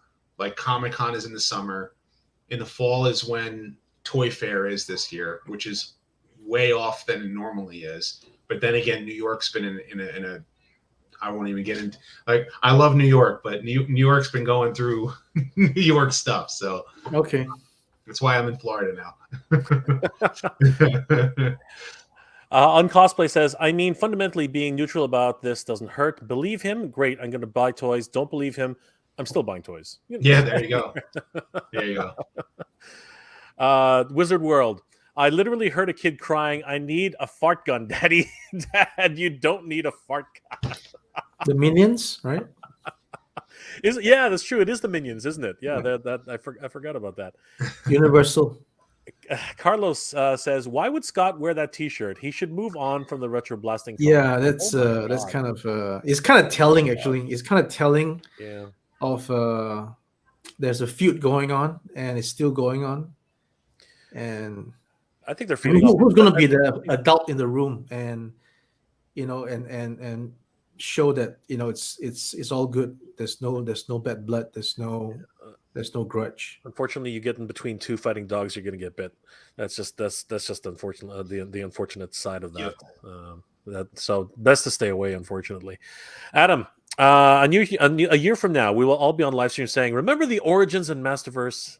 I hope not. Yeah, I hope that we're going to see. But again, it will eventually, like all good things come to an end, except for Transformers for whatever. Transformers never gets off the pegs. But 2 years, 1991 and 1992, and during those 2 years, they were still being sold in Europe. And then came Generation 2. Yep. Generation 2 didn't do so well, and the brand that saved the Transformers was Beast Wars. Wow! Oh, incredible! Canadian, that's what saved the Transformers. Canadian production, by the way. Just tooting my own horn there. Yes, Mainframe Entertainment, wonderful idea. The whole concept turned everything on its head, and we've come full circle. What is it? 2 months, 3 months? That we're going to see the movie, I think. Yeah.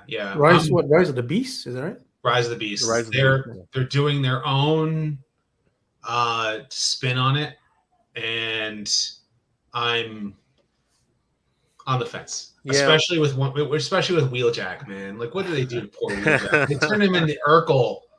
Oh my gosh! Turn him into an Urkel bot. So ridiculous. I like the direction that they were going with the first Bumblebee film. Standalone. Yeah. They had something right there, and now they're just turning it on its head. I don't understand. I mean, Wheeljack looked fine. Wheeljack looked amazing. They all looked amazing. Yeah. He was voiced by Scott Bloom in that one clip. Yeah, just crazy. They're attacking the Capitol, and they had Greg Griffin was RC. I know they had a bunch of different characters being voiced there. Braun was in that group, but yeah, we saw. Did we see Ratchet? I know we saw Ironhide. Ratchet was there. Ironhide was there. Yeah. Soundwave, Shockwave. Yeah. Ravage, Starscream. Like the thing is, you could see them on screen. Yeah. You can just sort of go, ooh, I know that one. Ooh, I know that one. I know that one. Like, you can recognize. In 2007, you couldn't do that. You couldn't do that in 2000. No, they were all so fragmented, and they all look so generic in a lot of ways that you were like, "What is that?" Like, he's a spiky thing. I don't know what is he supposed to be. No, Jeff, we are not. That's not what's happening here. As a matter of fact, we're going all over the place right now. The reality is, we're just trying to digest, as we said earlier, what's going on and what we took away from today's chat. So, Jeff, I appreciate what you're saying, but that's not what's happening. Uncosplay. Beast Wars. Well, that's just prime. And well, there's just no pleasing some people. That's a great line too from Optimus Primal. Yeah. I'm also kind of annoyed that like they couldn't get Gary Chalk to be in the movie. You know, you could have had Peter Cullen and Gary Chalk. That would have been perfect, right? That both would have been on screen at the same time. That would have been amazing. It's just that Hollywood requirement that, you know what, there needs to be more. There has to be a marquee name. Yeah, for the two leads, right? For the two leads, they need bigger names, which is actually why it was really impressive that shoot, no, I'm losing his name. Megatron, what's his name? Hugo Weaving. No. Well, Hugo Weaving originally, but then they got Frank Welker. Yeah, Frank Welker actually came back in the very next films and ended up doing Megatron, which I thought was great. I thought that was a really cool nod to the fans. You know, that was definitely one of those things that never happens, right? Scott does act like Sour X in a breakup. Natural Nate.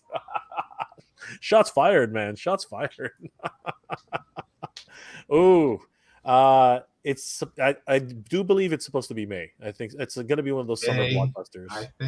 I guess he was talking about. Oh no, is it not May? You're gonna ask about Rise of the Beasts, probably, right? Rise of the Beasts comes out June. Summer movie. June 9th. Oh, June 9th. Okay, so not too far away from May. Nope. Yeah. Yep. Brian Stadler says Universal owns Jurassic Park. Doesn't, but who licenses the toys? Mattel. Mattel has the license for the toys, yes. But who licenses and the they're toys? sold. Who licenses the toys? Universal. That's a weird one. Yeah, well, it would be Universal, wouldn't it? Right. Yeah. So when you go into Universal, I live close enough to Universal Studios that I can go there and I see them in the toy shops. So like, they're being sold there. They're seeing sold in regular. Like you have an entire giant section for Jurassic Park stuff. Yeah. You know. I made some stuff for Universal before. So was Fred of Mattel the source? Ski Raider. What was Fred of the Mattel the source? We're in between events and we'll see the outcome soon enough. We know something is on the way and they have to make room, like Ramos Primal said. Here's the thing: Fred was noticeably absent today, so he didn't come to defend Scott. I thought that was hilarious. Okay. Oh yes, that's right. I did see that clip when you guys did that. So if I may, just to share my that's interesting. Hold on. So I made this for Universal. Oh, wow. It's a Jurassic Park tumbler. Yeah, those are for were for the movie theaters, I guess. For the park. No, for the park. Yeah, for the park. Nice. Yeah, so yeah. A little bit of history there with stuff. A little bit of history there with this guy into. Look at his. Is that the Super 7 one, or is that this is the NECA Godzilla versus Biollante? Heisei Godzilla. Oh, the Biollante one. Nice. Yep. Yeah. This one is. Oh man, when I got this guy out of the box, I was just like, oh yes. I don't think Beast Wars was a step back. No, it wasn't a step back. No. He's saying that Beast Wars now is a step back. The first 10 minutes of Bumblebee was G1 heaven. Well, if you want to say Rise of the Beast, maybe, but because Beast Wars, you got to remember something when they made that show, they didn't make it initially to be a sequel to G1. Like the cartoon wasn't intended to be a sequel to G1, but the showrunners, Bob Forward and Larry DiTilio, who worked on Filmation He-Man and created She-Ra, were like, why don't we just acknowledge that the original series happened by saying the Great War? And then that made all of us go, oh my gosh, is this part of G1? And they went, let's try and see if we can incorporate it that way. And they did. And then they made it a sequel to G1. So in season 2, when they actually go into the Ark and the original Autobots and Decepticons are actually present and they're there. And then of course Ravage with the Decepticons forever. And he does the classic transformation, turns into a cassette, goes into the, like, it was just like, man, I'm in it. I'm in it. If you've never seen Beast Wars,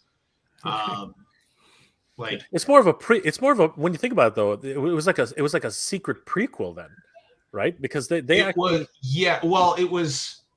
Or did they go back in time? Like how did that? Was that what it was? It's in the future. Yeah. 300 years after the Autobot and Decepticon conflict ends. That's right. That's right. So when does the Autobot and Decepticon conflict end? We don't know. Yeah. Because, if we go by the G1 cartoon, it never ended. Yep. If we go by the Marvel Comics, it doesn't necessarily fit into the timeline because of the way the sequel series for the Marvel Comics work. So it really more fits in with the cartoon. Well, 300 years after, now we have Maximals and Predacons, and then they time travel back onto prehistoric Earth, except for you don't know that it's prehistoric Earth. And they're on, where animals are roaming around and everything. But if we know how the original cartoon began, or the original series began, is that the Ark crash landed 4 million years ago. So they're in a time frame after 4 million years, which actually I found it interesting that Optimus Primal said this in season 3, where he goes, "We have 4 million years to scrape you off the walls, Megatron. I might risk it." I love that line. Like that was like die-cast construction. It's a lost art. Like it's another great, line there. So, but that was like one of the coolest things about Beast Wars is how it connected to Generation 1. So, great point. When did it end? How long the Maximals and Predacons have been around since by season 1? Well, that's the thing, is they go back to Cybertron at the end of Beast Wars. So, and they go back to their time frame. So, I guess you wanted to read this, or no, that's okay. That was what you were referring to, right there. Yep. Yeah. There's Nemesis in season 3. Yep. Now where they actually go and they find the original, which is actually kind of neat because it lines up with the cartoon with the Nemesis, because the Nemesis, they found it under the water, but Megatron raised it up from the water and it crash landed into the mountains, which when you watch season 2, the episode Microbots, they find the Nemesis. The original original Decepticon ship, the Nemesis, crash landed on Earth, but we don't know where it crash landed. That's true. Yeah, that's true. Right? But they find it in an expedition. So everybody thinks that the ship that was the Decepticon base during season 1 and season 2 was actually the Nemesis. No, that wasn't the Nemesis. Yeah, that was the ship. That was the ship that they were trying to. That was the ship they were using to try to escape from. That's right. But the ship itself, like the Nemesis, had crash landed and they found it in an excavation, but that wouldn't make sense if they found it underwater. So when they brought it out from under the water, then they crashed it into the rocks. So it actually does line up with a cartoon. So I'm learning a lot about Transformers today. Yeah. Well, we have the best man for the job. Ace, if you haven't seen Rodimus Primal's retrospectives on specific characters, definitely check out Rodimus Primal's. I do a lot of retrospective videos and what have you. I'm actually currently working on a bigger one, a bigger name, because I did Goldbug and the Throttlebots. If you remember, that was a really good one. Yep. And I did Hound. And both of those were done here, like now in my new place. Like before that point, I was getting in the process of moving, and getting new videos out was not as easy.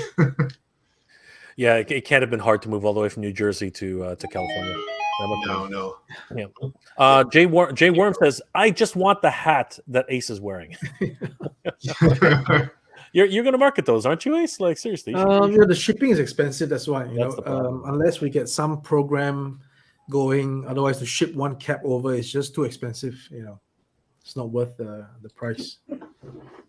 Absolutely. That's a great point. When did it end, and how long? We answered that question. Yeah, gone through that already. Well, yeah, they crash landed and they existed during their time on Earth, and then they left at the end of the show, and then they went back to Cybertron, and then you have Beast Machines. Yep. Mike Fee, diecast toys are big rubber wrestling figures of the 80s were dangerous. No, they weren't. You know what? Here's a question. We had, by today's standards, we had some dangerous toys back then. Swallowing hazards, die-cast, which you could knock each other's heads off with, big, huge rubber mallets in wrestling toys. What changed? What happened? No, nothing changed. It's still the same. It's still the same. Today they have all these safety requirements for toys. It's No, it's always been around. Toy safety standards is always, it's just being upgraded as and when something new happen. An incident, unfortunately, then they upgrade the requirements. But it's always been like the EN71, the ESTM. It's always been there. Yep. Even when I was doing this kind of products, they required toy testing, right? So yeah, so I did these products in 2014. Yep. And then they required toy testing on these products. Yep. Yeah, because you have to do the drop tests and everything else like that too, right? Yeah, everything. Yeah. I think we were then. You know what? We were tougher as kids back in the 80s. Then I'm getting hailed by my wife for dinner. All right. Well, thank you, Rodimus, for Thank- being here tonight. On that note, let's. I think we will. But you know what? First, before that, Prince of Phalanx, thank you for the $5 super chat. Love hearing Rodimus Primal retail Transformers lore. It's like veteran retelling war stories, just like Cup. Just like Cup. Turbo revving, young punk. I'll straighten you out yet. Well, the dust was really thick. All right, guys. On that note, you know what? I do want to thank my special guests for tonight, and of course my drop-in guests. But first and foremost, one last time, we are not picking on Scott. Scott can defend himself. He knows what he's doing. Trust me. Having Scott on here was a privilege, and of course, we do appreciate his insights. I want to thank each and every one of my special drop-in guests tonight: Ramen Toy from Ace from Ramen Toy, Jay from Geek Dad Life, and of course, Rodimus Primal. Thank you guys for being here tonight, guys. Before we log off, tell us how we can check out your channels. Rodimus, why don't you tell us everybody about it? My regular channel is Rodimus Primal. My regular channel is Rodimus Primal. I have Rodimus Primal Talks is my secondary channel. I have you can find me on Twitter and at Rodimus Primal, and a Rodimus Primal show or Rodimus Primal fan show, I think it is, for Facebook and Instagram. And yeah, I'm getting hailed for dinner, so it's that's where you can find me there, and that's about it. So that's excellent. Thank you, Rodimus. Ace, tell us where we can find you, my friend. I gotta go. Take care, guys. Yep. Take it easy, All right. Rodimus. Thanks for everything. Rodimus Primal. Take care. Yeah, bye. Yeah, thanks, Jay, for having me on. I was staying up for the live stream, and then now it's all the way till 7 a.m. in the morning now. You so might I as well gotta just get stay to up. work.